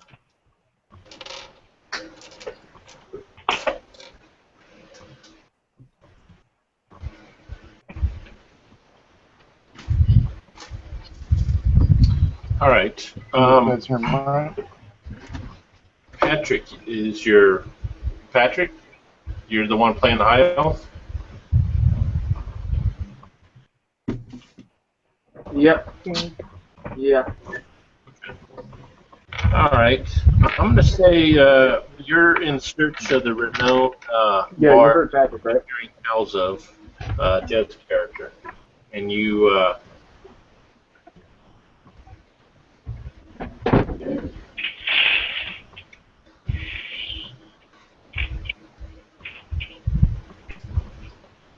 so basically you head off to the wilds of Ethelios in search of Jed's character. Just seek him out to adventure with him. And Kelda, she's walking down the busy street, and off in the distance, she sees you, and you see her. You guys can go ahead and introduce each other, starting with Nick, kind of give a description of what you look like and everything. And, Okay, I basically look like Balin from The Hobbit. Older dwarf, really nice red robes, weighed down with a bunch of weapons. So as you come up to me, you see me glaring at the idiot next to me and just looking around, just extremely pissed off. The minute I see you, my whole face just changes. I get this huge grin. And I'm just going to stand there with my arms out, waiting for you to come up. I walk up. And, Okay. yeah, and arms out. Was that a greeting? A hug? A greeting? Yeah, I want a hug. Okay. I'll walk up and hug you. I will, and I say, "What's your name?" It's Brinley. You don't remember me? I'm standing here Bradley. plain as day, plain as the beautiful nose on your face. Come over here, give us a hug, lass. It's been a long time. It has been a long time. It's been a long hug time, you. long time. A dwarf sage you be. What are you doing here? I'm just gonna point over at the frickin' bard next to me. Hey Keith, are you on? Are you on Facebook right now? I believe. Yeah, I'm on there. Okay. Okay, I just sent you. Okay. Okay. So you see Nick's longtime companion, a half-elf, goes by the name of Lonel. Calls himself a He's, companion. His name is Lanelauer, but he goes by Lonel. He's a taller half-elf, strikingly handsome. Got a way with the tongue. Always dressed nice, green robes, things like that.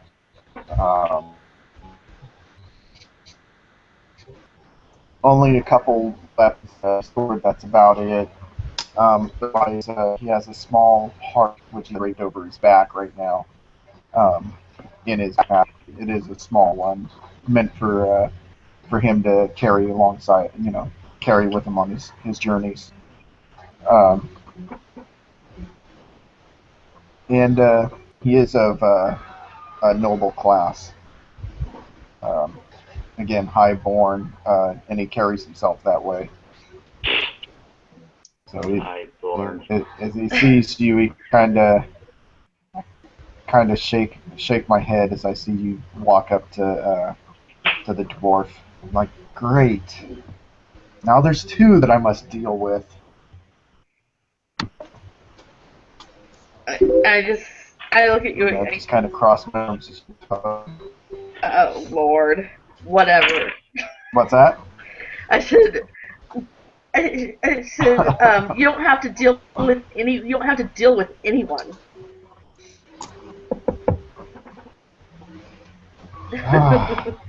As long as I don't have to factor you into my new story, I'll be fine. And that'll give Brinley something better than a pony to lie next to. All right, and then out of nowhere, Nick, go ahead and describe what you just did. She doesn't want what you're selling and not have you talking down to the last like that, talking like you're highborn. This is what I think of you then. Did you just hit your friend? Just doing the nuts. Oh my god, that was awesome. I just laugh. I just laugh. So 3 points of damage. Jed, go ahead and make me a Constitution check at half there. Going on, coming out your mouth with this kind of filth, Yeah, I'll give you something to... I How's rolled that a feel one. then? You fell? No, maybe. I rolled a 1. Oh, okay. Wow. I'll kind of step back kind of cover my stomach. And I'm going to point at him and tell him, stop being jealous. I'm not going to have That that. wasn't your stomach. That wasn't your tried- stomach I was aiming for. Given that you're as bald as a China doll down there and ain't got any anatomically correct parts, I could see how you'd be a little bit mixed up there and not know what I was hitting, grabbing at your stomach like a pregnant lass. Fuck yeah. Oh god. I just keep shaking my finger at him. You, Sir Dwarf? I'm not going to ask for the pony for you next time. You ain't get gonna nothing. ask for nothing because tonight your twig and berries are gonna be so sore you ain't gonna be able to get it up for any of your filthy gutter trash whores you're gonna be trying to bring into bed with you, giving them diseases and whatnot. You ain't gonna do none of that tonight. Keep it up, and I may take your woman for the night. And I'll reach out and take Kelda's hand and kiss it. I just fling his arm off of me. I'm gonna Keith. I'm using my my charisma on Kelda. Oh hell no! All right, roll charisma check. No, I have to get lower, right? Yeah. I made it.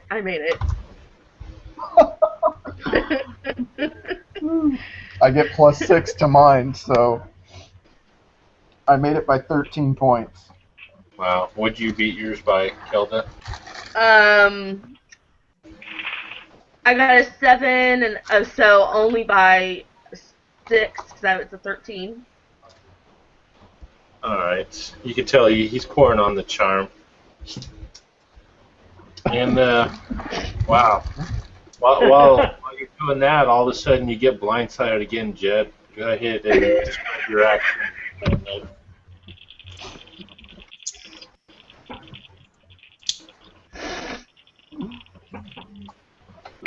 You cut out at me.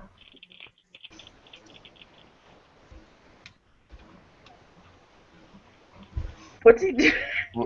What happened to me?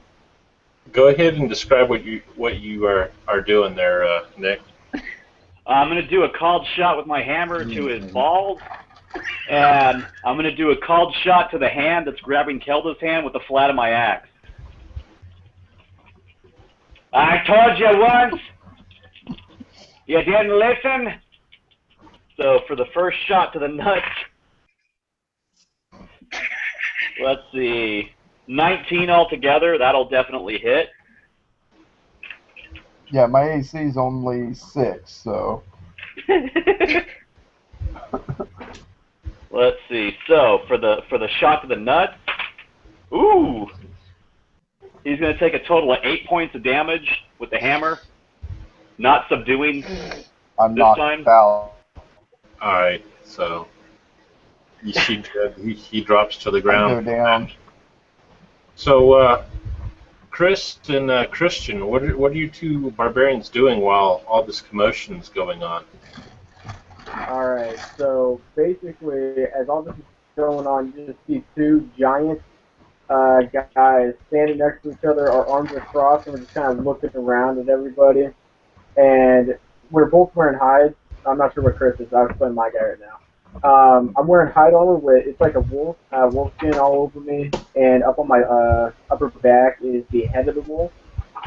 And strapped on his back is a giant warhammer, and around his waist are 3 throwing axes.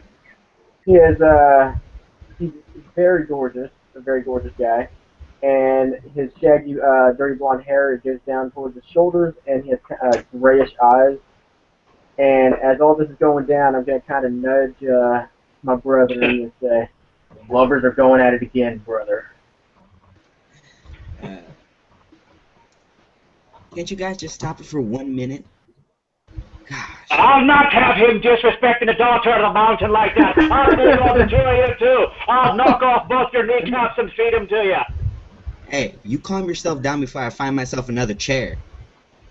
You find yourself another chair, I'll flip it upside down. I'll seat you and 3 of your good friends on the fucking chair, upside down, off your bone hole. And I'll The look whole at him and lot I'll of ya. say, Who are you? Who are you? What business do you have coming over here? Dirty You may need to humans over speak a here. little louder. You may need to speak a little louder. I'm having trouble hearing you up here. And he'll do it. He'll do it. I'm gonna go up to him. I'm gonna kick him in the shin. I'm gonna kick him in the knees. Christian's character. All right, go ahead and roll an attack roll. That's hilarious. What's your AC? AC 3. Oh, lovely. I got a 16. I think that 8. Like I got a 16. I think I made it. Yeah. How much damage? Yeah, you should. Yeah, I did. How much damage? What, a die 4? Plus your strength? Yeah. Yeah, I have a little. Plus my strength? Yeah. That's fine. Hold on. Oh, well. Where's my other dice? I did. 6 points of damage. I'm a strong little fucker. That's right, there's 2 of us to 2 of you now. You might want to go get some friends. And about this time, since you're still relatively right outside the jail, you start seeing the guardsmen dressed in chainmail, wearing red tabards with the golden symbol of an eel, starting to take out their batons and their clubs and slowly meandering your way. There's about half a dozen of them. And one of the lead ones calls out, seems to be some sort of trouble here. What's... Yes, there's trouble. You've got a whole lot of filthies over here talking dirty to a lady in the presence of a lady. They're over here talking down to her. And he'll Not look right, over... I tell you, it's not right at all. And he'll look down at Jed's character Linnell. And what's his problem?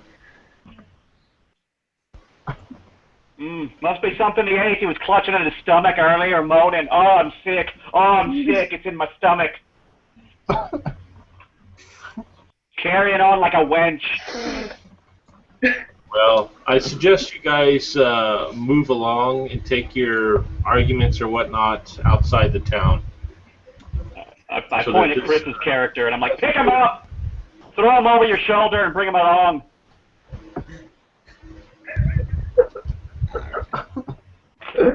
He's the best accent. As he tells us that, I'm gonna pick up Linnell and I'm gonna just toss him on the dwarf.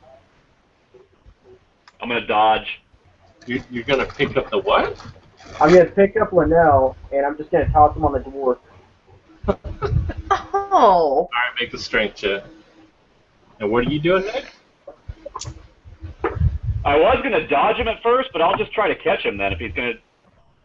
Okay. Fuck that. Alright, I easily pass. All right. Alrighty. Oh yeah, I got a 17 strength. I rolled a 4.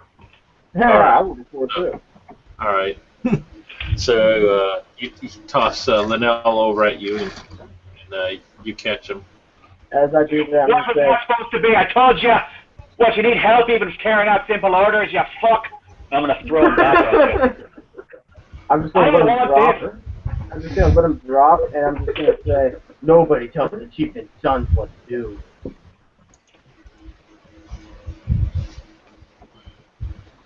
The guard clears his throat. I told you, move along. I will not tolerate any more violence in the streets. Did you just hear me, sir? What's that?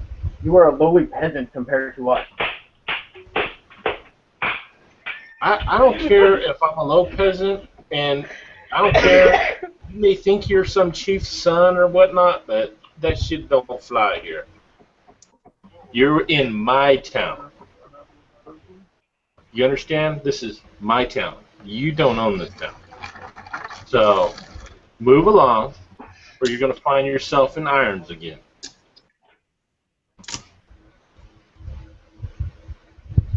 Do we have an understanding?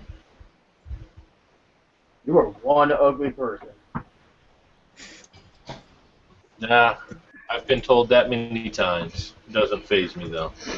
That's it.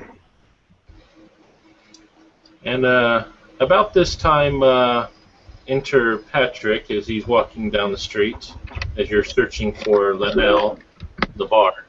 Go ahead and describe yourself, and we'll take that from there. I'm a high elf fighter. Blonde hair, brown eyes. I've got a king's jado, longbow, and 2 daggers, and that's about it. Yeah, and that's just about it. Okay, so up ahead you see this group, and you see Linnell, the guy you've been searching for, and it looks like he's being carried away. What do you do? He's basically slung over my shoulder like a sack. And his hands are hanging down. His pretty nails that are all nice and manicured are dragging through the muddy street right now.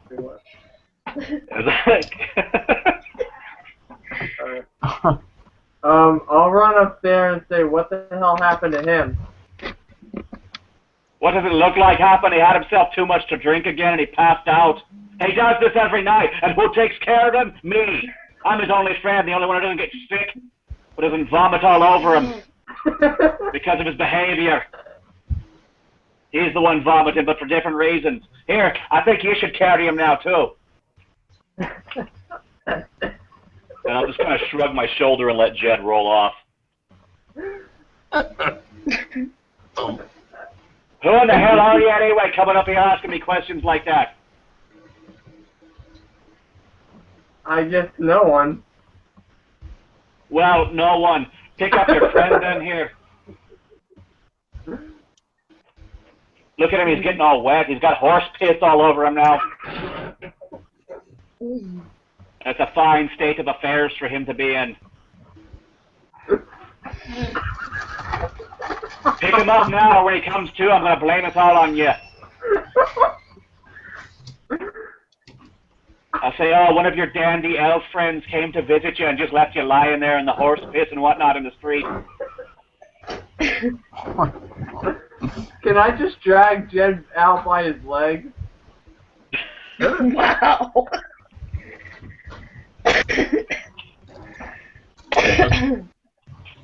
So you guys start hitting outside of town then to the north, or?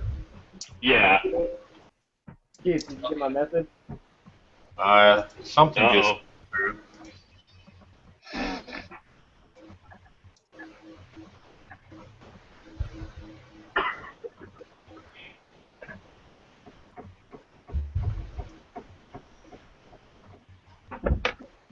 Okay.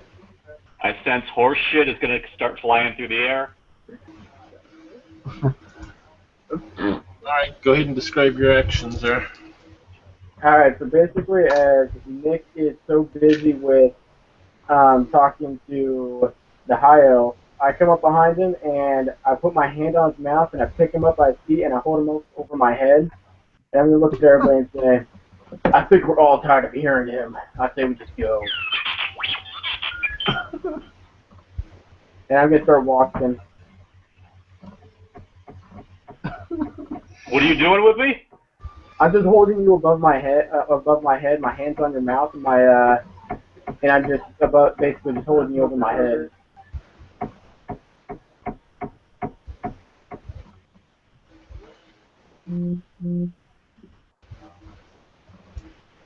Alright, and about this time, you hear a whistle being blown, and you look behind you to where the guard was, and you see him blowing on a whistle.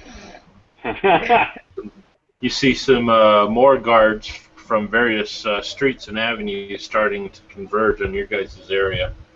And you see he puts away his baton and starts to pull out his crossbow instead. Oh damn, it's time for a can of whoop ass.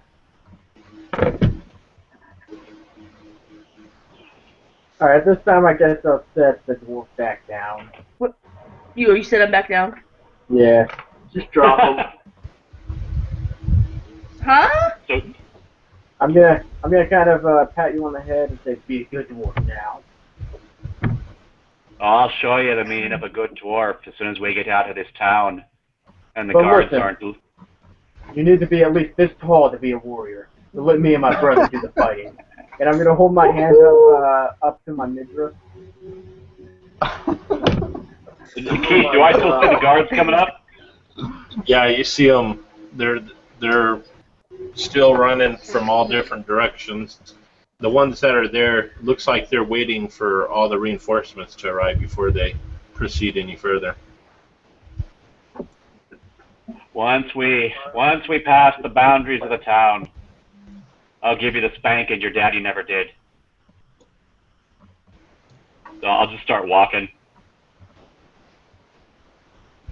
All right. Yeah, well, I'll just start following him. All right. About this time, Jed, you start coming out of it and find yourself being dragged.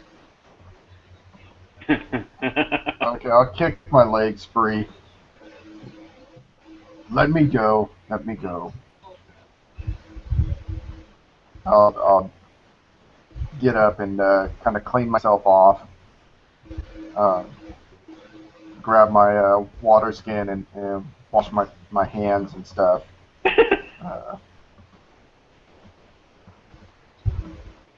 All right. Fucking Yeah, you look around while you're doing that, and you see a whole bunch of guards behind you with crossbows and everything, kind of leveled and aiming in your direction, watching you guys leave now. This is not the first time I've left the city this way. All right, so you guys eventually get towards the north end of town, and you see two different sets of a pair of wooden towers, and it looks like they have drawbridges that can be raised and lowered for defense of the city, which are currently down. And the guards are eyeing you suspiciously in the tower, with crossbows leveled in your direction as you approach, as they see the guards back in the background, also approaching from a distance to make sure you guys leave town. And you guys follow the trail for a while. It looks like there's really just one road that has a lot of wear and tear from some wagons coming and going. A lot of footprints in the mud that lead off to the north. And you guys travel for an hour or so, and you guys finally see that the city is definitely in back behind you. And you see some smoke coming up ahead from some of the farmsteads. And it looks like it's not regular smoke that billows out from a fireplace, but it seems to be much worse. It's kind of a blackish smoke.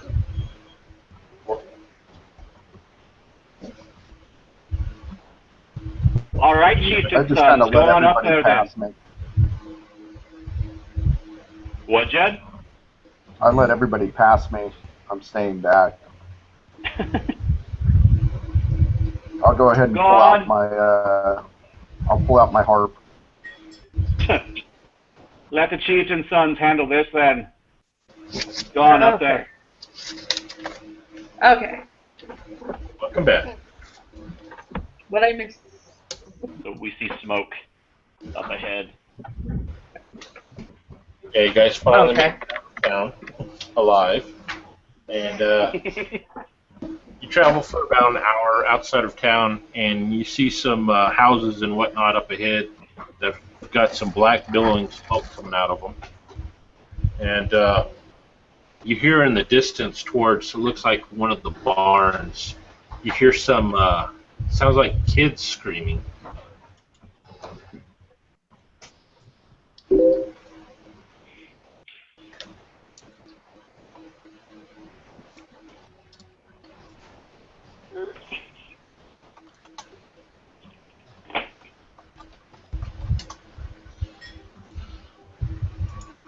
Yep, so like I said, you see a barn. It's got some black billowing smoke coming up from it. You hear some screaming. Sounds like from some kids. Also, you notice up against a tree. It looks like a person is up against the tree, up in the distance. You guys are probably about 100 yards away at this point. What do you guys do?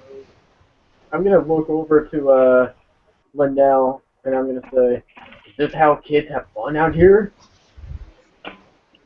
What? I'm sorry. What'd you say? I'm gonna say, "Is this how kids have fun out here?" No, my good barbarian friends.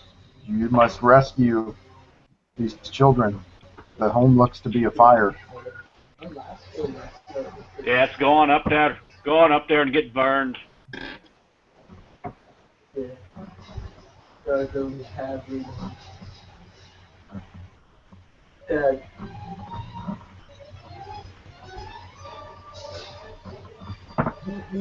so with that, I'm gonna kind of nudge Bavarius, and I'm gonna start making my way towards the person, or towards the barn on fire.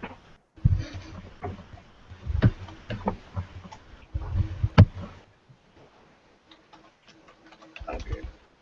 All right, so you hit up looking for the kids in the fire. Yeah? Oh, yeah, yeah. All right. As you approach the barn, you pass by the tree that has a person against it. And upon further examination, as you're walking by, you see a guy that's riddled with arrows. That's still kind of like Dad, Yeah, Dad. it's vaguely familiar though. Hold on, Keith. Dad. What's that? We hear I hear Connor over Keith. Oh, okay. Connor, So, you have to shut up. I can't. They can hear you through this, so you gotta turn it off. well, I mean, Dad, what if you went up to the table? Would that help at all?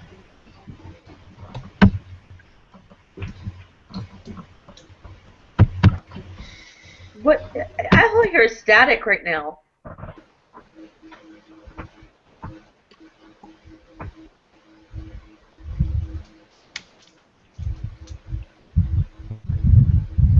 All right, it's yeah, I'm quiet. hearing that. Like wind or something. Like a bard? What?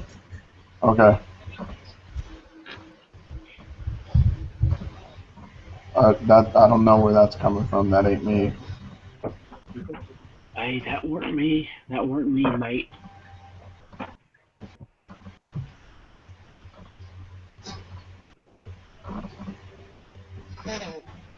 All right. You're okay now? Yeah.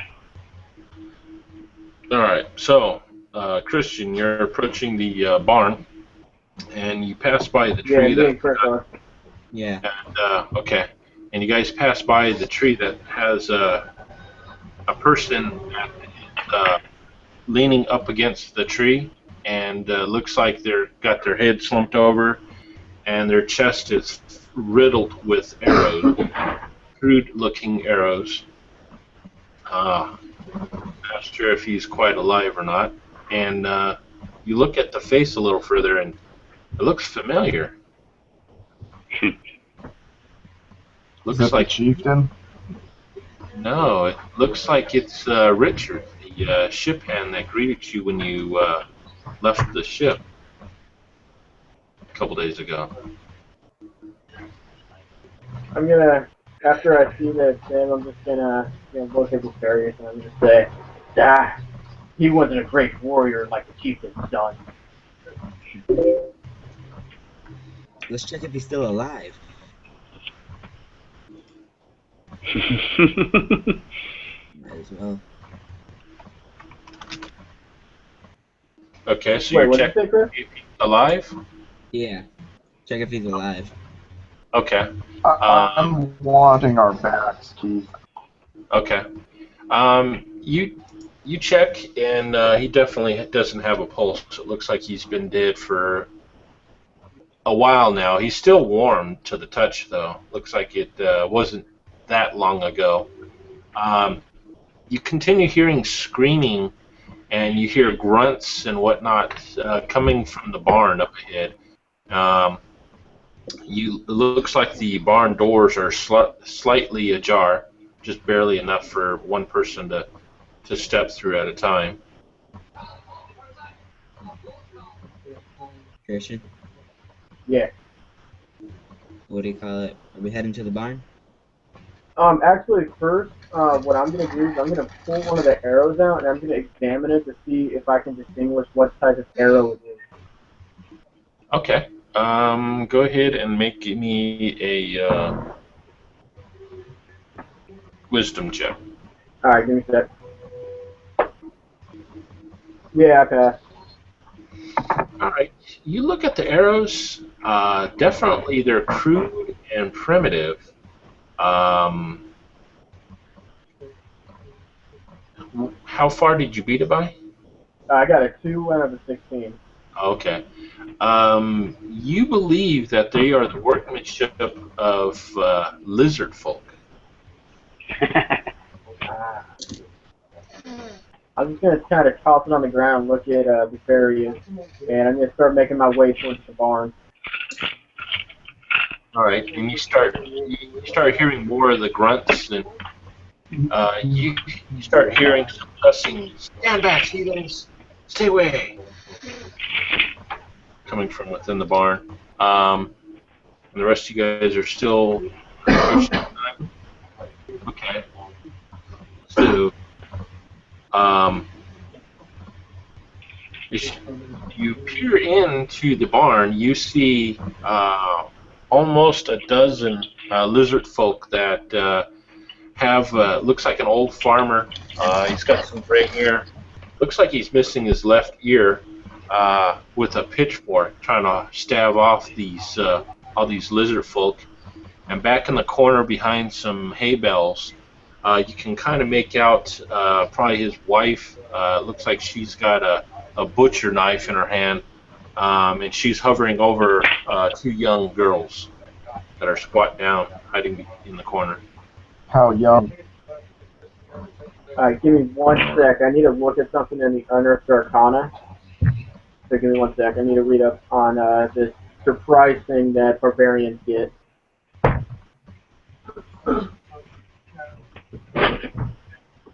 How young are they, Keith? What's that, Jed? Keith, how young are they? The children? And it Yeah. looks, Oh, they're children. Okay. yeah. There's two children in the very corner. It looks like the father's trying to hold off the lizard men, and probably the mom she's holding a butcher knife, and she's standing over the children, trying to guard them. Ooh, what's the mother look like? The mother, she's got black hair that is waist length. And she's got sparkling green eyes. It looks like a human.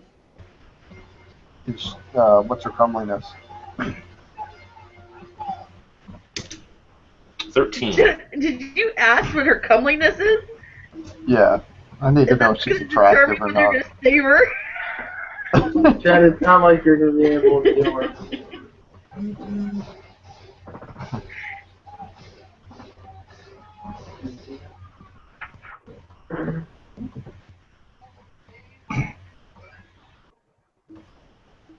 Alright, so Chris, you think we should try to do that? I think you'll be better with the throwing axes. Alright. So, Keith, basically what Chris and I are going to try to do is, are their backs towards us? The lizard men? Yeah. Okay, so since their backs are towards us, Chris is going to try to, like, sneak in there and get as close to them as possible, and I'm going to end up, as soon as he gets really close to them, I'm going to throw, one of my throwing axes at one of them.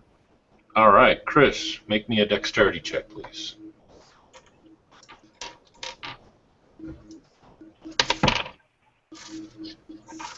I passed. Okay, so you sneak up behind one of them. Go ahead and do your guys' attacks then. What's their AC? Their AC is 8. Okay.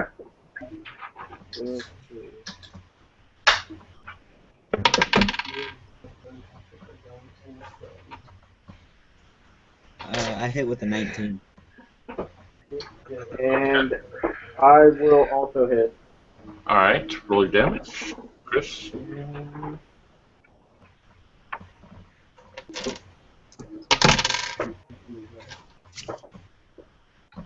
I max out. Wait. 10 points of damage altogether. All right, you kill him. Go ahead and describe how you kill him. Give me a second. Oh, he's beheaded. Okay, go ahead and describe how you do that. It just basically just slashes through the neck, and then all you see is the head topple over. All right, so you see Chris. He sneaks up stealthily behind one of the lizard men and comes in and does a wicked cut and takes the head off one of the barbarians. All right, Chris or Christian, go ahead. Oh, I do a total of 8 points as I unhook a throwing axe, throw it up in the air, catch it, and I just and throw it. All right, that kills him as the axe is embedded in the back of its head and it drops to the ground. Okay. And about that time, all of a sudden you see a bunch of different roots and vines all of a sudden start intertwining into everything in that barn area where you're at, totally engulfing you along with the lizardmen. Jed, what are you doing? I'm gonna try to make my way around to help the women or the woman and the children. Okay. It looks like there's a lot of hay bales and whatnot along the side of the barn, but if you jump up and kind of jump around some of the rafters, you can get back to where they're at. That's what I'm gonna do. All right.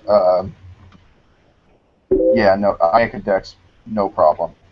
All right, so you're able to swing your way back up over that way. All right.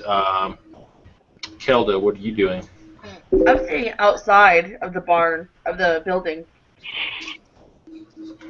Okay. Not going inside there yet. Well, I'm not going inside. Okay. And Patrick, what are you doing? I want to help try to get people out of the barn. Okay. And how are you going to do that? I hadn't thought of that. I gotta think things. Jed. So What's wait, that? Keith, did you say that the fire engulfed Chris and I? Oh, dude, so then you're pretty much burnt like a corpse. The vines and the roots, yeah, they're intertwining both you and Chris along with the lizardmen in the center of the barn. Oh, okay. Alright, so, someone's casting Entangle. What? Someone's casting this spell Entangle. All right, so Who's a wizard? Patrick is still, he's looking undecided, trying to figure out what he's doing. All right, at this point, the lizardmen, they let out some grunts and a brutal draconic tongue. And it looks like they're trying to struggle to break through them. Let's see here. And it looks like they're gonna bust through the roots and whatnot. Go ahead and roll initiative. I'm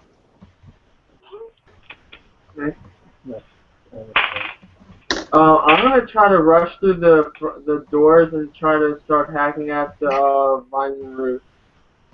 All right, so you see Patrick runs up to the vines and starts hacking his way through. All right, roll initiative. So, Chris and I were just stuck on the vines, right? Is there a way for us to try to break them? Yeah, you can try and break through them. Put your shit Alright. on mute. So, I'm gonna try to break through them. I don't know if Chris is gonna try or not. Yeah, I'm gonna try as well. As I'm doing that, I'm just gonna say, "What kind of sorcery is this?"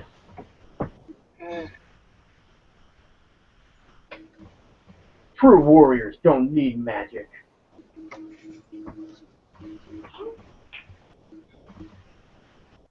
So what'd you guys get for initiative? Let's see. Yeah, go ahead. So since we're just breaking through the things, you don't subtract anything, so. I don't. With your magic. No, that's 2. So, but that minus is 1. That's 2. Keith, I'm gonna go into the building and start killing all the lizard men. All right, go ahead. Because they're all tangled, right? Yeah, the vines and everything are entangling everything in there right now, in the middle. What's your initiative? Huh? What's your initiative? 3. Okay. Jed, did you roll initiative? I got a 4.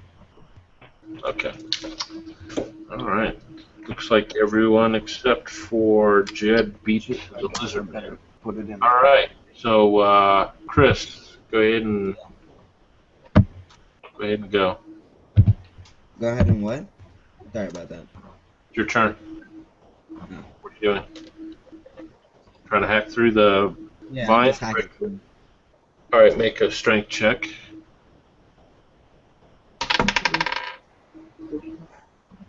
I got a level dragon. Oh, I passed. Alright, so you start breaking through them, breaking off the ones that are holding your legs and whatnot. About this time, you start hearing a loud crashing sound as you see Nick's character comes busting through the doors of the barn there. Go ahead and explain what you're doing there, Nick. You just see me with an axe and a hammer in each hand, kicking the doors open, flinging them out of my way, and I'm just making my way towards the first lizard I see that's tangled up, and just beating the shit out of them. See, Christian. Yeah. Alright, so strength check. Yep. Wait, what about me? Don't I? Oh, wait, Patrick got a 2, and he continued attacking at the vines on me and or Chris, one of us two. Okay. Whichever one's closest, it's probably. All right, go ahead and make an attack roll. Tell me what you get. 13. All right, you're able to bust through some of the vines on Christian's character. Bring him. All right, Christian, you're up then. All right, I passed my strength check. All right, so you've busted through the vines now. All right, Kelda. So you come rushing in to attack these lizardmen that are entangled. Go ahead. What do I need to hit? Their AC is 8. Okay.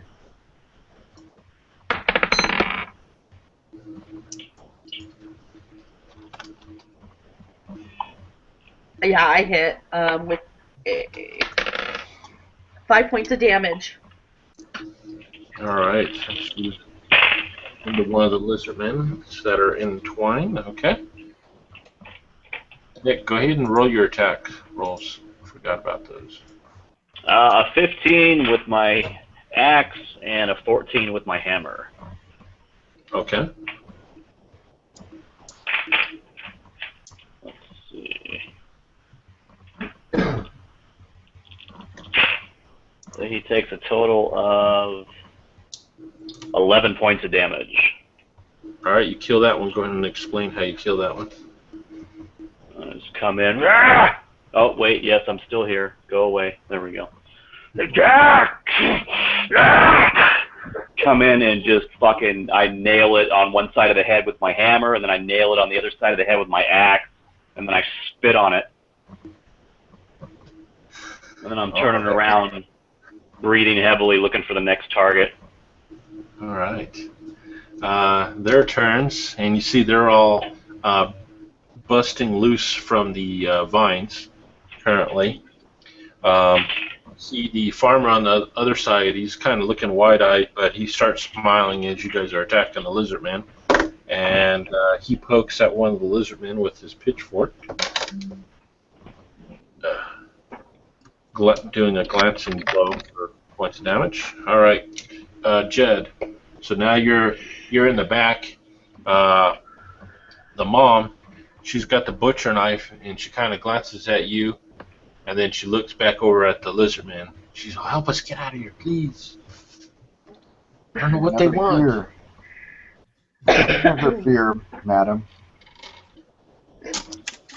And I'll hop down between her and the lizard man with my short sword. All right, go ahead and roll. What do you, my attack or a dex? Yeah, roll your attack. Okay. What's the AC? AC is 8. I hit.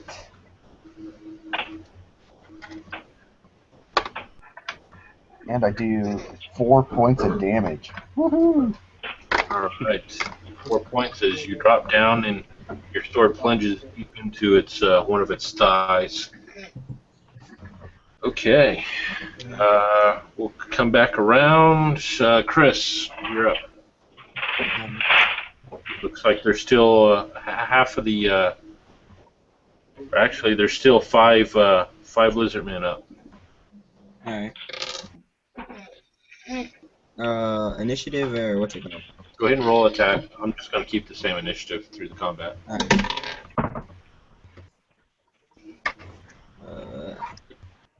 9, right, Christian? Alright, Yeah, we both need a I 9. hit You want to roll this? I got a 1. Dad, you said we're keeping the same initiative throughout the combat. Yeah. No, he said he's keeping his, right? Or are we? What'd you say, Keith? I'm just going to cycle through the same initiative list for this combat. Oh, 6 okay. Okay, Yeah, that's 6 fine. points of damage. How much? 6. All right, you kill one. Go ahead and describe how you kill him.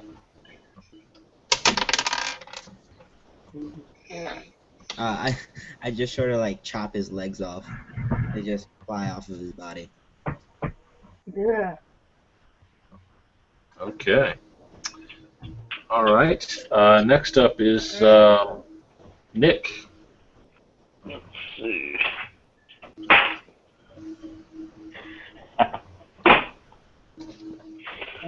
I roll a 20 with my first attack, my hand axe, and then I'm going to oops with my warhammer. Oh, okay. So for the hand axe, that's a die 4, or no, die 6.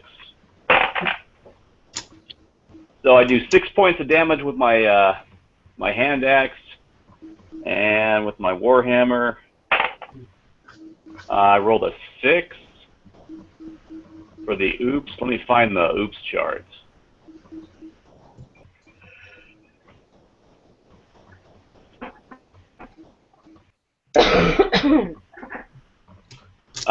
Six is I turn my back to the enemy and he receives a +4 to hit me on his next attack. Oh, okay. All right, Patrick, you're up. I know, your attack. Your attack. 8. I'll tell you what you need.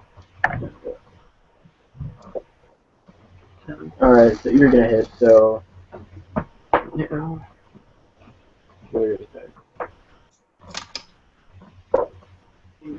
Damn. Alright, so Patrick maxed out for 11 points.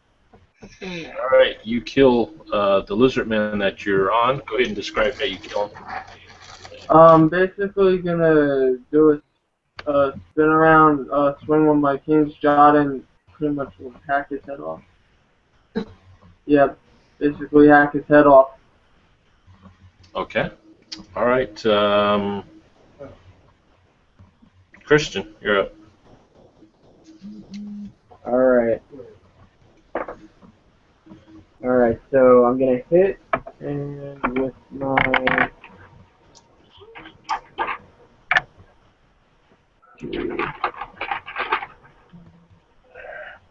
I'm basically gonna run in there next to Various, and the one that's right next to him that he didn't kill. I am gonna run past him, and I'm just gonna take my warhammer, spin it over my head, and do like an uppercut motion, and just slam him in the face with it.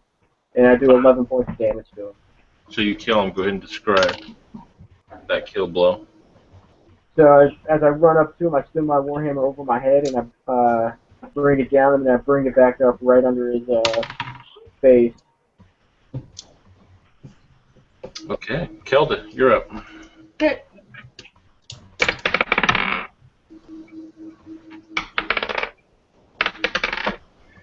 I do 7 points of damage. All right, you kill yours. Go ahead and explain how you kill him. My axe lands in his torso and it just takes out his guts him. Okay. All right, Jed, you're up. They perform me, don't they? Oh, that's right. Yep. See, the farmer missed, and the lizard man that you're on, he kind of hisses as he kind of jabs out with you with the spear, but that's a miss. Your turn. Okay. I'll hit. And again, another whopping 4 points of damage. All right, that one will kill it. Go ahead and explain how you kill. What was that? You kill him. killed Go it? ahead and describe it. Yeah. As I step back in, I slowly snake my sword up towards his throat and catch him right under the chin and right into the jugular, and step back. Okay. At about this time, as the last lizardman drops, you hear a horrible roaring sound coming from outside along the closest wall to where you're at, Jed. And all of a sudden, you see patches of the wood actually like disintegrating before you, as you see like some green liquid kind of dripping off the sides of the wall as it's becoming exposed and disintegrating. And then also coming from just outside the front doors, all of a sudden you see something fly into the barn, and it explodes into this really thick, nasty-smelling green smoke. I need everyone in there to make a saving throw. For what poison? Yeah, poison. Yeah, we'll go with poison. I roll No a 20. problem. Okay. I make rolled a mine as 20. well. Wow. You rolled a 20 also? Yeah. I rolled a 20 as well. Damn. Wow. We couldn't do it in the fight. No. I wrote a 19. 19. All right. What'd you get, Christian? A 9, so I fail. All right. So everyone's caught off guards. All of a sudden, you see Christian just kind of bow over and he starts puking his guts up, and you guys kind of work your way through in holding on to the contents of your stomach, as it's pretty foul. You see the farmer and the wife and the kids, they start immediately puking as well. Looks like you on a rough night, I say to Jed. All right, so we'll come back around to Chris. Yeah, What he's drunk. That would be I've had your mother's cooking. I'll take me hammer to your nuts again.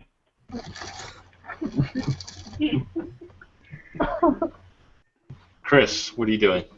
What do you call it? I'm gonna rush over to my brother. All I right. get puked on.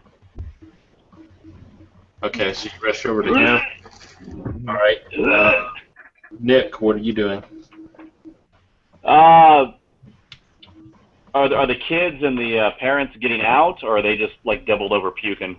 They're doubled over, puking their guts out right now. Back over there, puking all over Jed's feet and whatnot. I'll make my way over to how many kids were there? Just two? There's two kids, yeah, a farmer and his wife.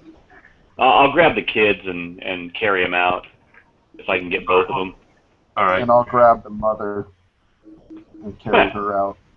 Okay. All right. Patrick, what are you doing?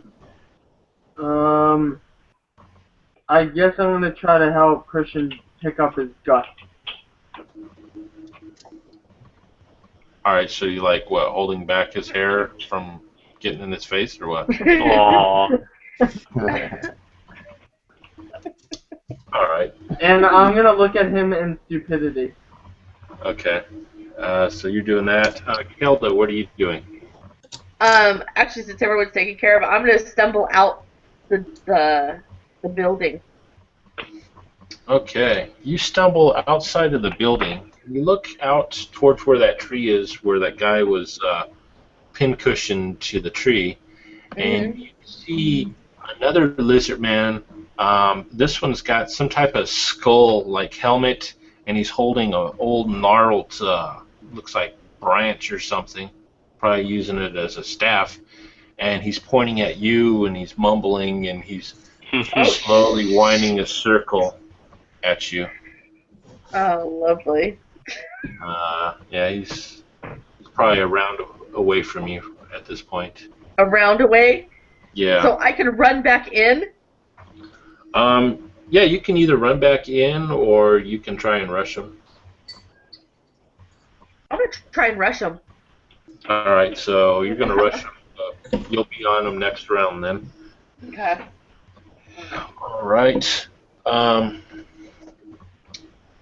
Let's see. And Jed, you're carrying the kids out, and you're coming out right behind Kelda. And No, Nick's carrying the kids. I'm carrying the lady. Oh, that's right. Okay, so you guys are coming out right behind Kelda as you also see that that figure over there by the trees. You also hear some flapping of some wings off to your left-hand side as you're coming out. And you look over and you see this lizardman creature, but he has wings on as he comes gliding down onto his hind legs. And he's carrying, looks like a halbert, big old long halbert. And he barks out some language. Do any of you guys speak Draconic? No. No. No. I didn't think so. I'm gonna put that as a hell no. I'm too busy puking. I don't hear any of it. All right. So you're not able to make out what he's saying as he's advancing on you guys. He's probably not going to be on you for another round.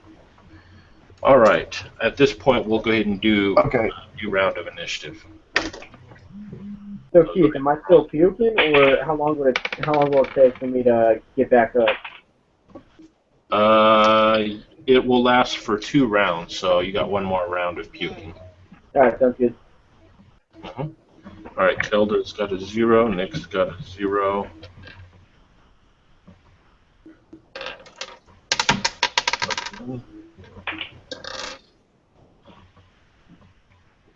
Jed, you got a 1? I got a 1. All right. I just rolled another one, so. Chris got Um, 0. At a 4. All right. all right, at this point, Keith, I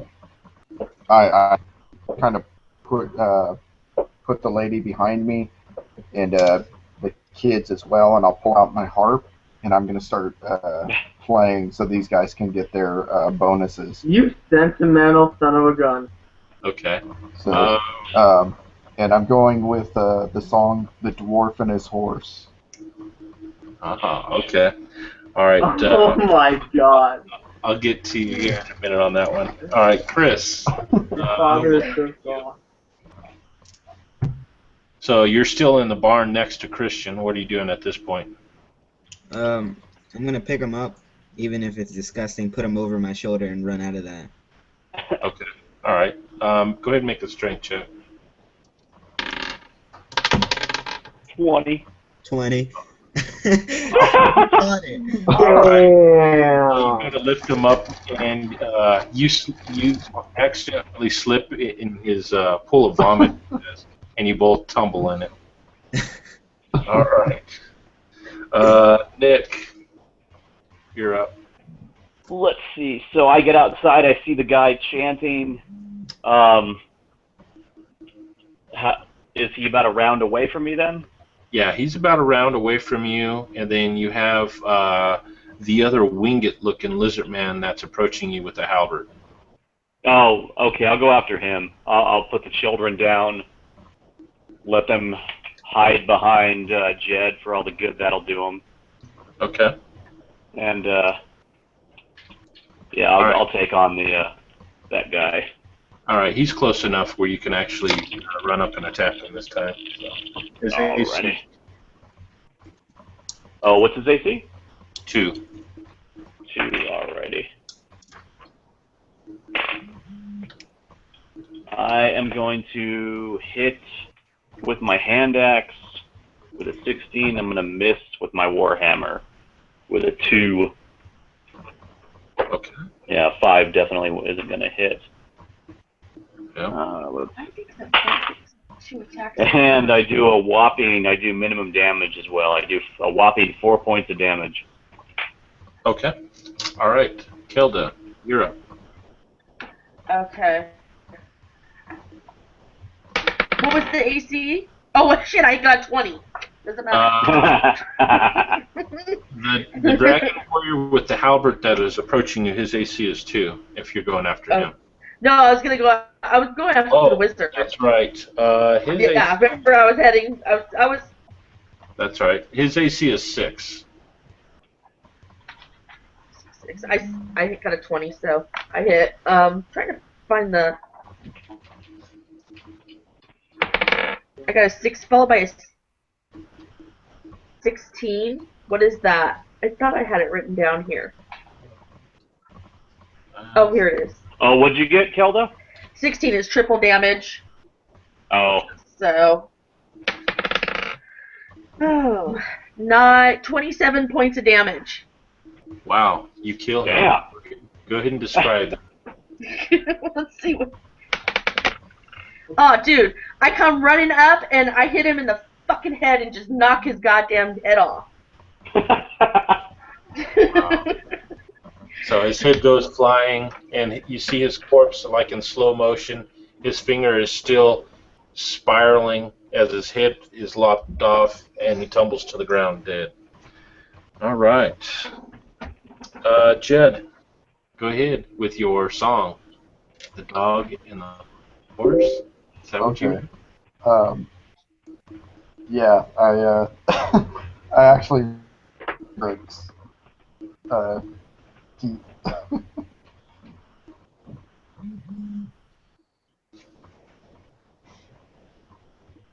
Okay, so here it goes.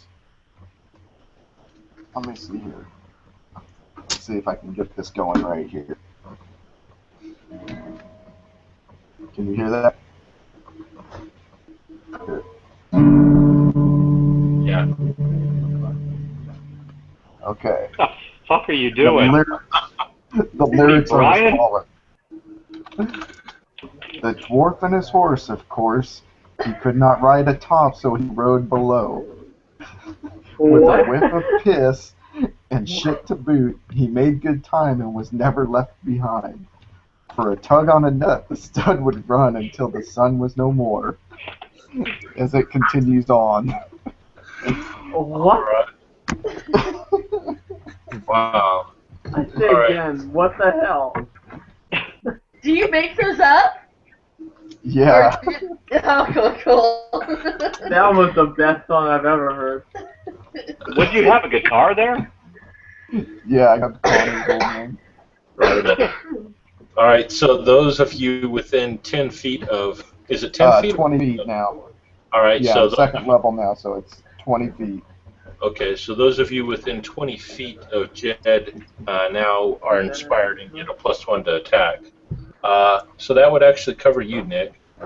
I'm inspired to kick his ass. That's what I'm inspired to do. All right. So at this point, the draconic creature with the halberd, he's going to attack you, Nick. What's your AC? My AC is 1. Oh, wow. He's actually going to hit you. Fair enough. For 11 points of damage. Oh, shit.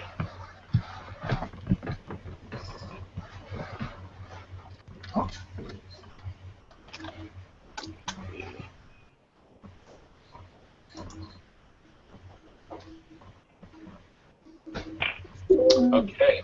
Patrick, you're up. Alright, so what's this one's AC, the one that is still up? His AC is 2. Patrick will hit with an 18. So I got him down. All right. What's So the you rush out AC? the barn to attack him. Okay. And do your damage. 7. He deals 10 points of damage. 10 points. What are you guys attacking? The one that you're on. I'm backing away. Okay. I'm backing the fuck up. All right. I know things. What? Okay. Okay. And guessing I'm so- attacking the one on Nick. We'll go ahead and do a new round of initiative. Christian, you're not puking anymore. You can roll. Alright, so I guess Chris and I will just go running out of the barn for whichever lizard man is closest. Okay. And I'm Yeah. 0.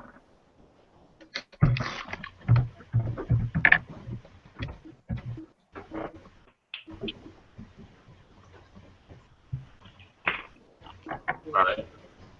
What the rest of you get for initiative? Oh, Oh.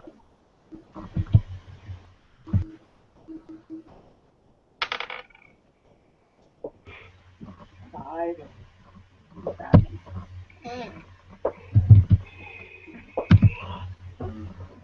Okay. All right. So we'll start off with Chris. Yeah. Or actually, I guess Christian, and then Chris. Oh yeah, Christian. Oh, I got a 4, so Patrick got Oh, the 0. Patrick is the Oh, 0. well then Patrick goes first. I got a 14. Alright, you'll hit the damage. You get an AC of 2? Yeah, he's. Oh wait, AC2? Yeah, AC 2. No, he's actually gonna miss then. AC2. All right. So you swing, and it He glances gets a, off. don't forget, you get a +1 from me. Yeah, even with that, he's gonna miss by 1. Okay. And then the Chris. 15. Mm.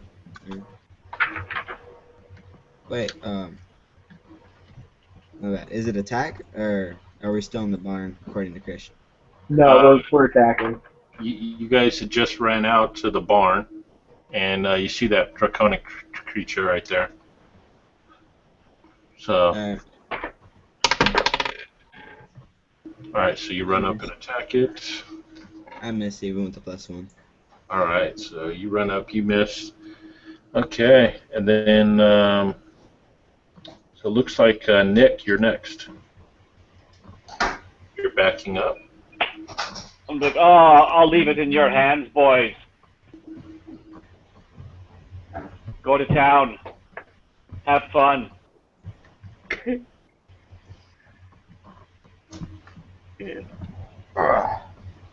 Okay.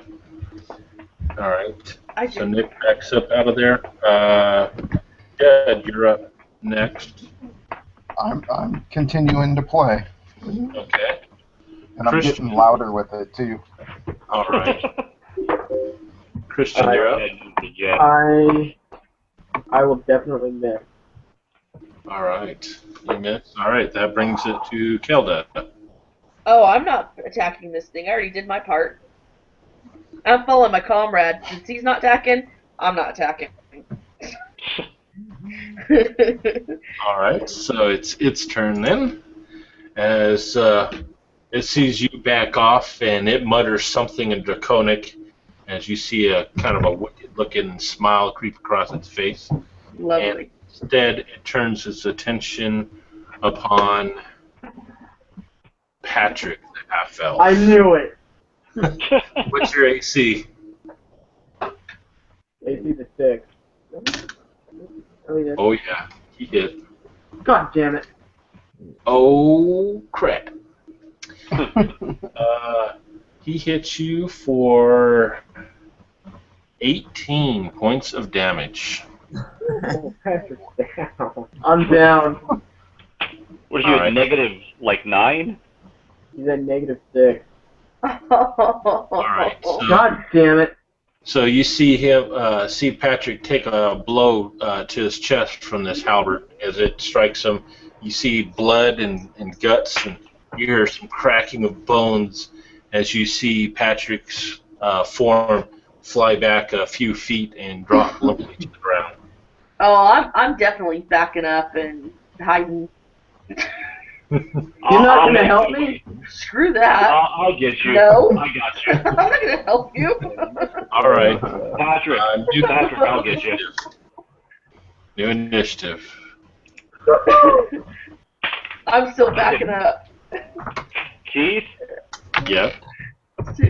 I'm gonna make my way up there, but I'm taking the long way around, staying as far away from the Draconian as I can, and I'm gonna try to get to Patrick before he dies and do some first aid on that arm so he doesn't bleed out. Okay. All right. So, looking at what we got here. Would you roll, Pat? Oh, he's down then. Never mind. Nick, you're up first then. And then I don't know how long do you want to have it take? Because like I said, I'm gonna. well, you're I'm gonna kind of like you kind of backed up, so you're pretty. He's almost right at your feet. Oh, okay. I'll kind of crouch down and start wrapping his stump. Okay. All right. Kelda, you're up then. Yeah, I'm still backing up. I'm going to find a hiding space somewhere. All Away right. from that. Coward. You see the Oh, barn. no, you saw what I did. Huh? You see the barn. On the other side of where the creature at is at, you see the house that's still burning. And then, of course, probably about 100 yards away, you see the edge of the forest. Some trees and whatnot. I want to stay in the area. Just I don't want to. There's also find a that. place to crouch down. There's also that tree that you're pretty close to. It's a pretty good-sized tree that Okay. corpse is pincushioned to. Yeah, if I could get behind that tree, then. Okay, that should provide you with enough cover to hide or Yeah. whatnot. I'm Okay. pretty small, so. Gotcha. All right. Then looking at the numbers. What did you roll, Chris? I didn't see your roll for initiative for this round. Keith, I got a 2. You might have mixed that up with Patrick. Okay, go ahead and go, Christian. Alright. I got a 4. I will hit this guy. Now, is this guy normal size or large? He's considered normal size. Okay. I did 10 points of damage to him. All right. He squawks out and throws out some more of his tongue. So what? What he said. All right. Looks like Jed and Chris, you're up. I'm still playing away, Keith. Okay. Alright, So Chris, you're up. I'm gonna attack. I hit with an 18, right? Oh, well, +1, I guess. Either way. Chris, that is Hell yeah. beautiful. I rolled an Alright. 18 as well. Huh? I rolled an 18 also. All right. Go ahead and roll your damage. Then. He's normal, correct? Yep. Yeah. Normal size. 8 points of damage. All right. It cracks a grin at you as he kind of twirls around, doing a spin with his halberd, and he's taking a swipe at you, Chris. What's your AC? 3. Oh, he's going to hit you. You take 9 points of damage as he beats you in your legs. Make a dex check. -2. -2, right? Yep. Oh, I passed. All right. 1. All right. So you're able to steady your feet from almost falling. 9 Okay. points of damage, correct? Yes, for 9 points of damage. Alright. All right. New round of initiative.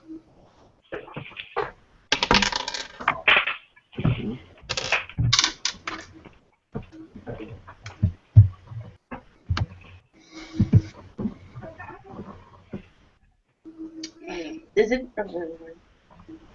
Okay, Patrick, did you roll a d4 for a hit point? Yeah, Okay. he's still a -2. Okay, so you're not bleeding anymore, but you're still Can I unconscious. roll again? Okay, so Christian, you're up. I will hit. Okay. Dude, Dad, if you did not give me this +1, I would have missed. I got exactly what I needed. It's good to be the bard. And I will do 10 more points of damage to him. All right. And it looks like he frowns. He starts taking in a deep breath as he's looking at you, staring at you with these evil-looking eyes. All right. Next up is Jed. You doing anything different? No, I'm gonna keep going. These guys are needing that extra plus to hit. Okay, and it looks like its turn as well, as it opens up its mouth wide in your face. Christian, make a save versus breath weapon. Oh shit! I pass it. Okay, so you kind of, at the last minute, you kind of dodge off to the left.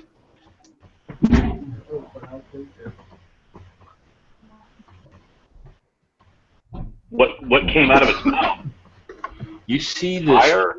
You see this green liquid spray out, and Christian's character is able to partially dodge it, but you still take 10 points of damage. And as it touches your skin, you just feel it burning, and you start hearing it sizzling on your clothing and weapons. Uh-oh. And as it does that, it comes around with a backhand swing with its halberd at you, Chris. And it's going to hit. As Chris, you take 5 points of damage. Alright. I'm at 0. Alright, make a con check.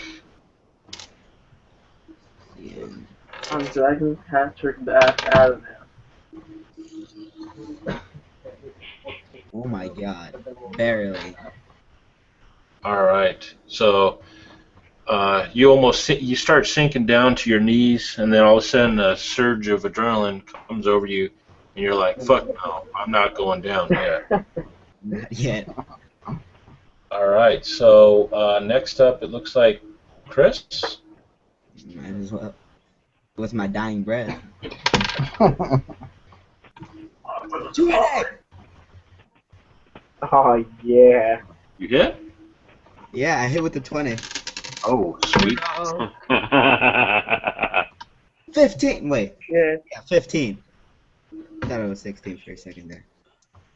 What's 15, Christian? Triple? Double? I don't know. It's double damage. It's double damage plus 1d4.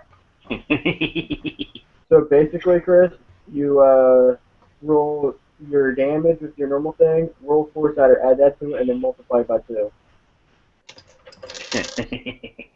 Okay. Why'd you go behind the computer?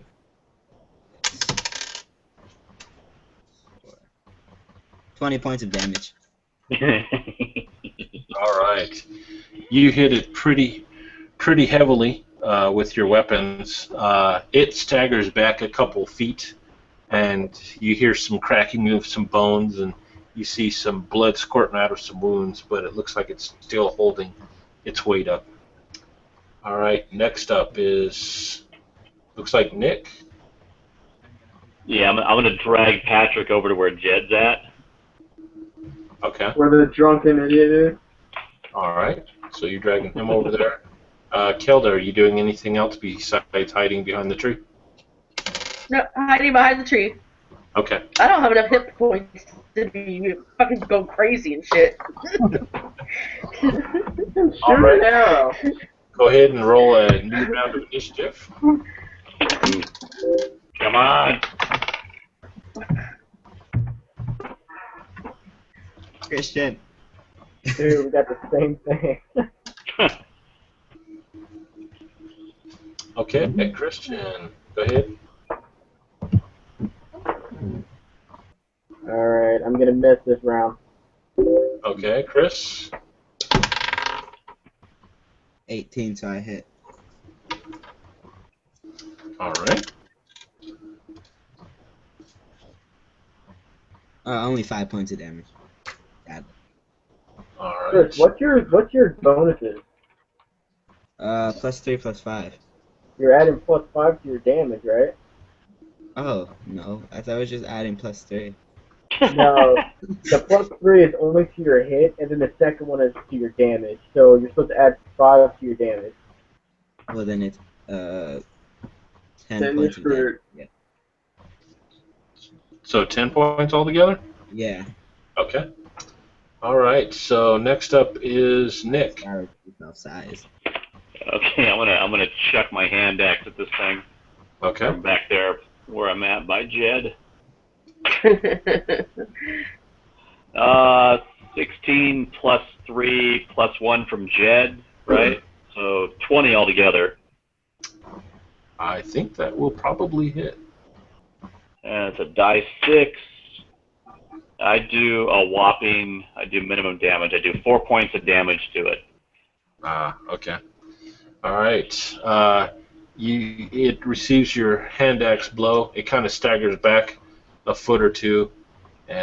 Looks like its determination is creeping over its face as it's still standing up. All right. Next up is Jed. Doing anything different? I'm gonna go ahead and throw my dag. Okay. Got that evil laugh. Oh, God. 19, I think that hits. What's the AC? AC is 2. Oh yeah. I've got. Okay, I'm gonna hit. Okay. 2 points of damage. All right. That will kill it. Go ahead and Oh describe my it. god, yeah. And I'm gonna turn and take a bow to everybody. Oh, no. You cocky little SOB. Okay, and let's see here. Who's still standing in front of it? Oh, Christian Jesus and Christ. Chris, right? Yep. All right. As it collapses to the ground, it explodes into a cloud of green mist that washes over the both of you. Make a save versus breath weapon. I rolled exactly what I needed again, Okay. so I'm gonna pass. Oh no, I failed. He's like, oh no. What'd you get, Chris? I failed. Okay. Chris, you take 2 points of damage. Christian, you're able to avoid the mist as you kind of step back. And you see Jed over there taking a bow. Chris, what did you roll? Huh? What'd you roll? A number. A number. Nick. Hey. Ding dong. Get off his ass. He rolled a number, bitch. Well, because Jesus. the barbarians, we get bonuses to our save, so I just want to make sure that Yeah, quit sucking his he dick. did it right. Anyways, go ahead, Keith. All right. At this point, you guys see the farmer and his wife and the 2 kids. They're kind of up and about. You see the farmer approaching you guys, and he's all, "Wow, thank you for saving us. We owe you." Here, and you see his wife. She's got a pot-bellied pig that she's leading by a rope. As she brings it over, and she goes, "We don't Shut the have." fuck up, Jed. I tell her, it is fine, you can keep it. Dwarf only accepts ponies. Oh my god. No, I thought you were gonna say that. I thought you were gonna say that was for me to ride or something. As they say, we don't have much money. We don't really have any gold. But here, please at least take this pig in payment for saving our lives. As she holds out the rope that. All right, I take it. The pig can carry all the drunken. I'm not gonna have the lot of you roasting this pig up and eating it before we even get back to town. I'm keeping it safe. And I'll turn and thank the family. Oh, thank you. If you wouldn't have come here, I think we would have ended up as poor Richard here did. I just tell him, my blade has saved many a lives. Yours is not the first and it's not the last. As he's saying that, I'm just gonna be like, you're so annoying. Did you see the chief's sons take down all of them almost? I don't remember it that way. Linnell, do you remember that happening that way? Who's going to be the one to write the stories and sing the songs of your great deeds, barbarian Lord. brother? I already told you, you're not tall enough to be a warrior. Can the pig be used to carry And you're- Jed when he's drunk as hell? That's what I'm thinking. I'll tie him to the pig and lead him around like a parade. And the 2 of you, your 2 brothers here, you're not good enough to even have been in a song. You bastard. Keith, I'm gonna go back in the barn and I'm gonna retrieve my throwing axe that I threw at that one. All right, you go back through, and after about 10 minutes' time of rifling through the corpses, you retrieve it. And in the meantime, the farmer asks one of the children to go retrieve his shovel, and you see he goes over to Richard's corpse and starts trying to pull out the arrows. And one While of the he's kids. busy doing that, I approached the woman and I just kind of put it in her ear that I'll be singing at the ship tonight if you would like to partake. Maybe have your husband bring you in. I'm gonna use my charisma. Trying to get some of that ass? Okay, go ahead and make a Gonna charisma. work her over. You trying to get some of that ass, Jed? I make it by 6. All right. She's all, yeah, perhaps after we take care of a few things, I think we'll come see you tonight. Jed's all like, damn right. and I'm just gonna kind of strut around after that. Gonna All right. wipe down my harp and put it back in my backpack. All right, so you see the farmer starts digging a hole, and you see Nick over there helping burying Richard there. What are the rest of you guys doing? Indomite Cristo. I'm gonna go grab my dagger. I'm gonna take my dagger back, and I'll put my foot on a rock and stand over you guys as they're digging the grave and just watch them. Yeah.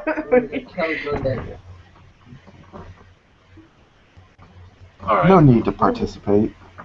I did my part today. I rescued the maiden. I rescued the children. You got drunk. I got the final blow.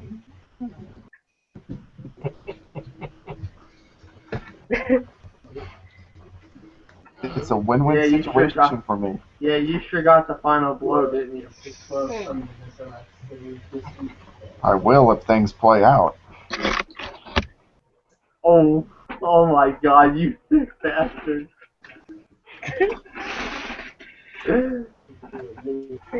Takes every opportunity, apparently. He likes to get some of that ass.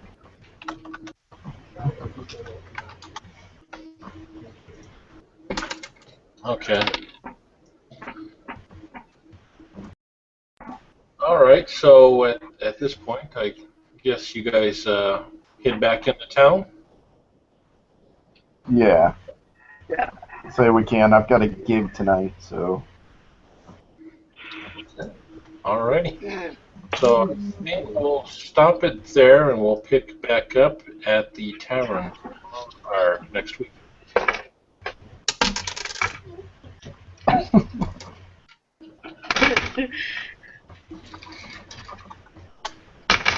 I'm keeping that pig.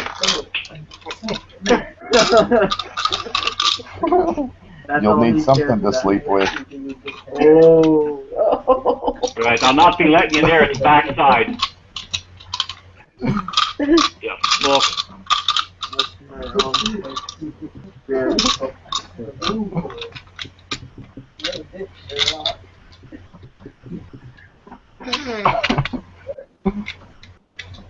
So, what were your thoughts? I think that this could turn out to be something big. And I'm very... I like the part. I think the addition of Kelda was great on this one, too. Yeah. Yeah, I'm loving mine and Chris's Barbarian Brothers. Like, they are probably... Their combination is making them probably one of my favorite characters to play. That's the last time I confided in any of you.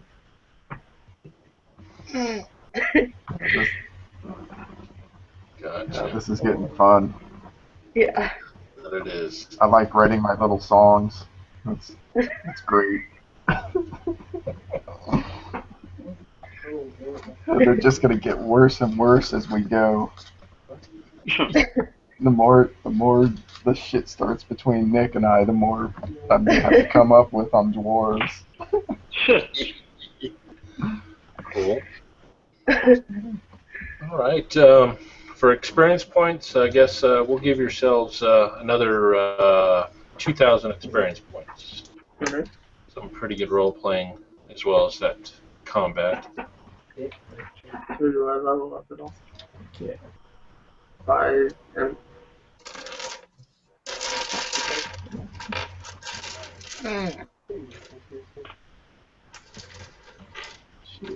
I'm 4th level now. Nick, you're gonna name the pig Linnell. Yeah, whatever Jed's name is, whatever gay name he has, that's what I'm naming the pig. Linnell Jr. What level? Yeah, Chris and I are still level 1. What level? Well, I think I'm Look probably at still that. level 1. Look at that. The 2 dwarves are naming their child after me. Oh no. What level? Christian, Yeah. you said you're still level 1? Yeah, we need 6,000 to level up. Yeah. 6,000? Wow. Yeah. I don't know what I need, but I'm probably still level 1. I'm level 2. Yeah, no, oh, I'm level 2. Okay, cool. I leveled up. That's right. Yeah, I forgot the barbarians have a huge XP to get the Yeah. second. Yeah, it's because they have so much special abilities, man. Yeah, Yeah, that's no, like the saving throw bonus saved me.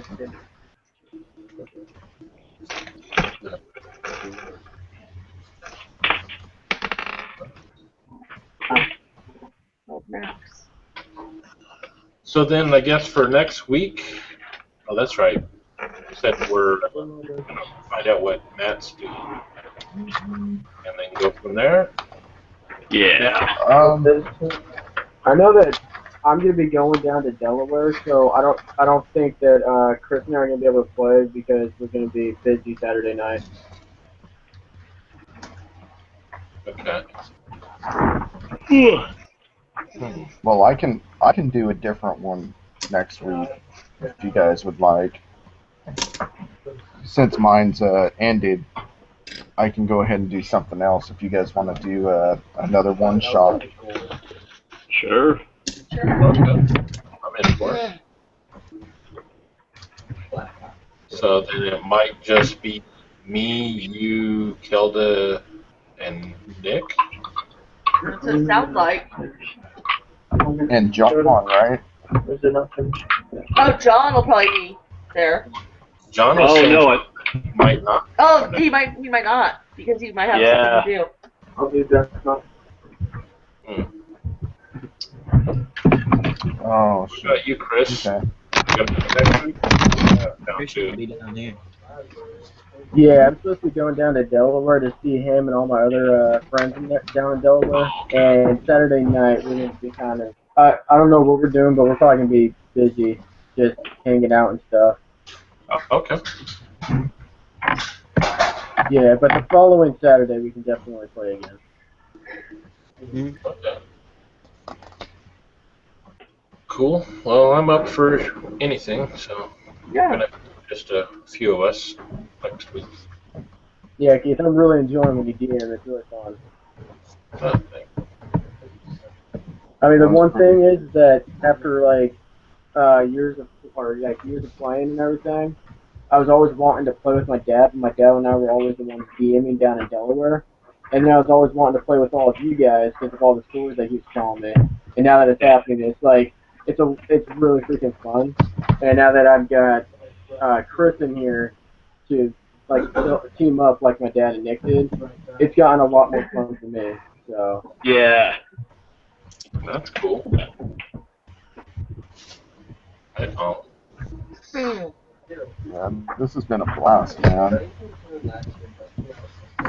I feel like it just keeps getting better. I actually like playing this dwarf. I'm surprised. dude, Nick, you make the freaking perfect dwarf, dude. Yeah, you're playing them really, really good. I freaking hated dwarves, and then now I'm like, I'll give it a try. What the hell?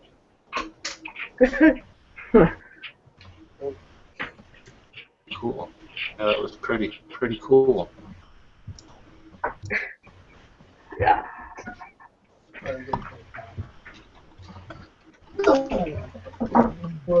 Yeah, I love man. Everybody's chemistry with each other is just hilarious. Yeah.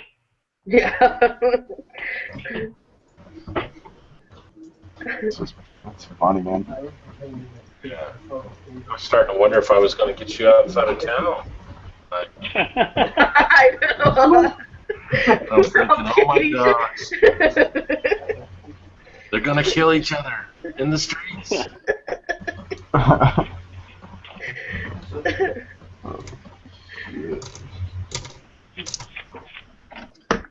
oh my god, can't wait.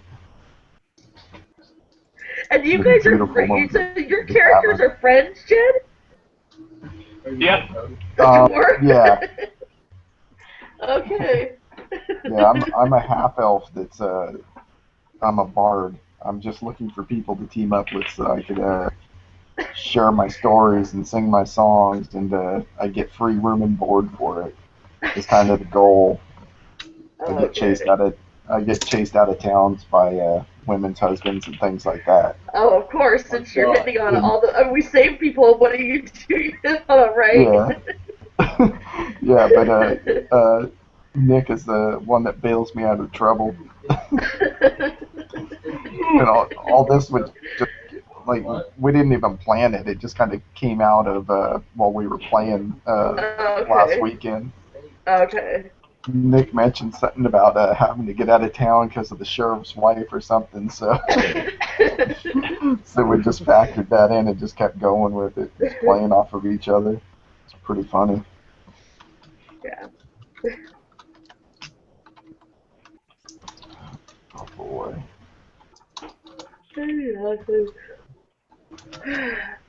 Okay, dudes, I'm going to bed. Oh, me too. Yeah. Later, guys. I'll see you guys. Alright. Good night. See you guys Good later. night, everybody. Yeah, have a good night. Thanks, Keith. Welcome. Thanks, Keith. Thanks, Jen.